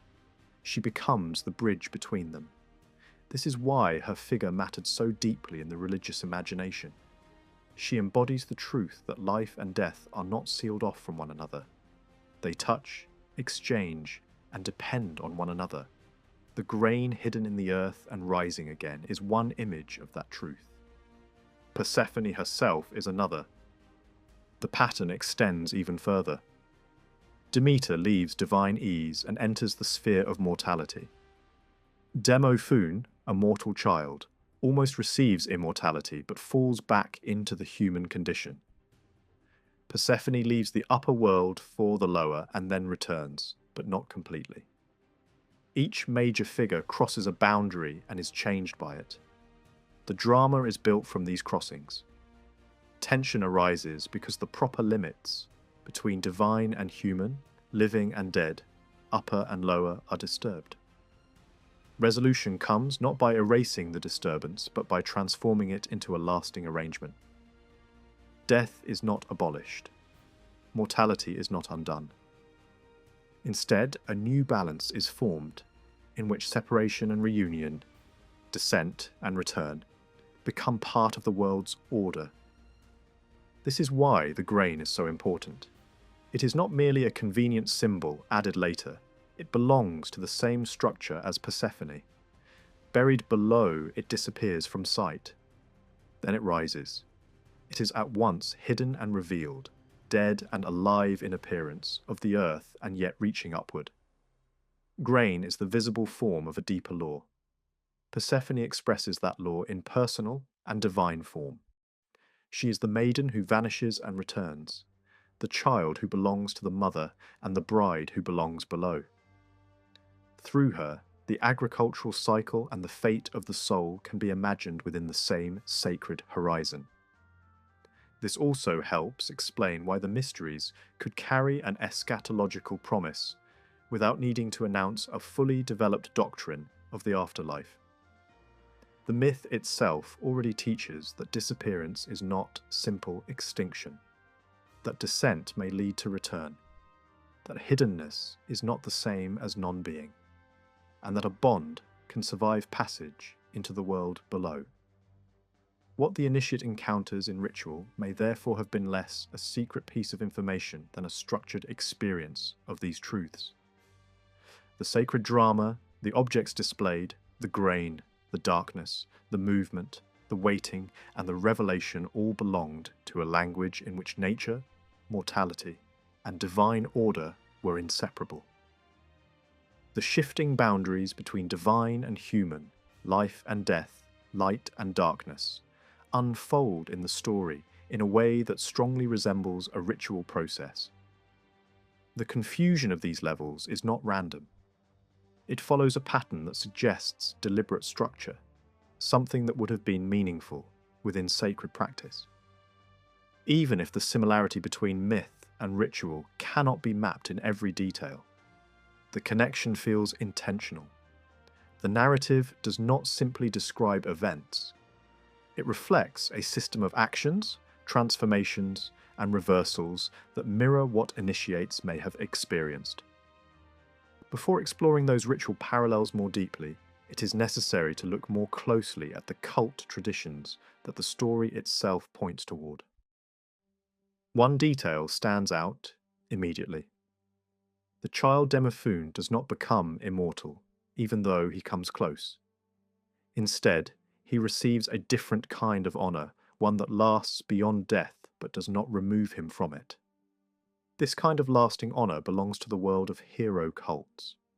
It marks a figure who remains tied to the earth, remembered and revered, but not transformed into a god. This distinction is important. Even within a sacred context that approaches immortality, the boundary between human and divine is not erased. It is carefully maintained. The child becomes something elevated, but still human in essence. The same limit appears again in the promises connected to initiation. Those who take part in the mysteries are described as blessed, but not as immortal. They do not escape death entirely. They still pass into the realm below. What changes is not the fact of death, but its meaning. Instead of a bleak and empty existence, the initiated may expect a more favourable condition. Yet this remains within the same general framework as earlier Greek thought. The underworld is still a place of shadows, of memory, rather than full life. The mysteries do not overturn that vision. They soften it, reshape it, perhaps illuminate it, but they do not replace it with a completely different idea of eternal life. Turning from the myth to the ritual itself, the connection between the two becomes more visible, though never entirely clear. The sequence of events during the festival seems to echo the structure of the story. A procession moves from Athens to Eleusis, carrying sacred objects, accompanied by priests, initiates, and symbolic figures. Torches are held, and the road itself becomes part of the sacred journey. This movement strongly recalls the wandering of Demeter, searching through darkness for her lost daughter. The ritual path mirrors the divine search. When the participants arrive, the ceremonies continue through the night. There are dances, chants, and gatherings in the open space before the great hall. This nocturnal atmosphere is important. It places the entire experience in a realm between worlds, neither fully part of ordinary life nor yet fully within the hidden core of the initiation. The darkness, the torches, the movement, all prepare the participants for what is to come. The deeper stages of initiation begin only after this preparation. During the day, the initiates fast. They purify themselves. They withdraw from normal activity. They cover their heads, closing themselves off from the outside world. This gesture is more than symbolic. It represents a turning inward, a separation from ordinary identity. The initiate becomes isolated, entering a controlled darkness even before the night falls. This echoes the state of Demeter in her grief, withdrawn, silent, refusing food, hidden beneath her veil. After this period of abstinence comes a reversal. The initiate drinks a sacred mixture, breaking the fast. The movement from denial to acceptance follows the same pattern as in the myth. Demeter refuses nourishment, then finally accepts it. In the ritual, this sequence becomes a structured action, marking a transition from one state to another. At this point, concealment gives way to revelation. Objects are brought forth from a sacred container. They are handled, transferred, displayed, and then hidden again. These acts are performed with strict control and secrecy. The meaning of these objects is not openly explained, but the structure of the ritual suggests that they represent fundamental forces of life. There are strong indications that the symbols involved refer to fertility, to the union of male and female principles, and to the power of generation itself. In some traditions, a figure associated with the goddess uses humour, even shock, to break the tension of mourning. A sudden, unexpected display transforms grief into laughter. This moment is not trivial. It marks a turning point. The movement from sorrow to release is part of the ritual logic. It mirrors the shift in the myth when despair gives way to renewed connection. The symbolic elements connected to this stage often include references to sexuality and birth, the presence of serpentine imagery, the handling of objects linked to reproduction, and the repeated emphasis on hidden and revealed forms all point in the same direction. The ritual seems to engage directly with the forces that govern life and death. It does not treat them abstractly. It presents them through action, symbol, and controlled exposure. Following this comes a more intense phase. Fire plays a central role. Torches are used not only for illumination, but as instruments of transformation. The initiate may be exposed to fire in a symbolic way, recalling the attempt of Demeter to pass the child through the flames. This act represents a boundary. Fire can destroy, but it can also purify. It stands between mortality and something beyond it. At the same time, sacrifices are performed. Animals are offered, their deaths marking a controlled engagement with mortality. These acts are not random. They form the part of a larger pattern in which life is taken, transformed, and represented within a sacred framework. Whether these sacrifices directly represent the fate of the initiate, or serve as substitutes, remains uncertain. What is clear is that they reinforce the central theme. Life and death are not separate realms, but interconnected processes. Another layer of ritual may have involved a symbolic union between male and female figures, sometimes described as a sacred marriage. Whether this took place literally or was expressed through symbolic actions is difficult to determine. Yet the idea itself fits the broader structure. The union of opposites, the joining of complementary forces, leads to the emergence of new life. In the context of the mysteries, this may have been represented as the birth of a divine child. This theme becomes especially important in the final stage. After darkness, fear, and uncertainty, a sudden light appears. The initiates, who have been kept in a state of tension, are confronted with a revelation. The source of this light may have been a fire within the inner chamber, suddenly exposed. In that moment, the hidden becomes visible. The initiate becomes a witness. What is shown at this point remains unknown. The secrecy surrounding this act was absolute. However, there are strong indications that it involved a symbol of life emerging from darkness. An ear of grain, a sign of growth and renewal, may have been displayed. This simple object carries immense meaning. It represents the cycle of burial and return, the transformation of what is hidden into what is visible. At the same time, the return of Persephone is implied. The daughter who vanished into the underworld reappears. Her movement between worlds becomes the key to understanding the entire process. She is both absent and present, both below and above. Through her, the boundary between life and death is crossed and recrossed. The initiate, having passed through darkness, fear, and symbolic death, now experience a form of return. The journey into the hidden realm is followed by emergence into light. This pattern reflects the descent and return of Persephone, but it also mirrors the path of the human soul. The initiate is not transformed into a god, but gains a new perspective on existence. Ancient descriptions of this moment emphasize light, joy, and renewal. The initiated are said to enter fields of brightness, to move among flowers, to participate in dances that never end. These images suggest a state beyond ordinary suffering. They do not deny death, but they present it as part of a larger continuity. The idea of a light shining even in darkness appears again and again. It is not simply physical light.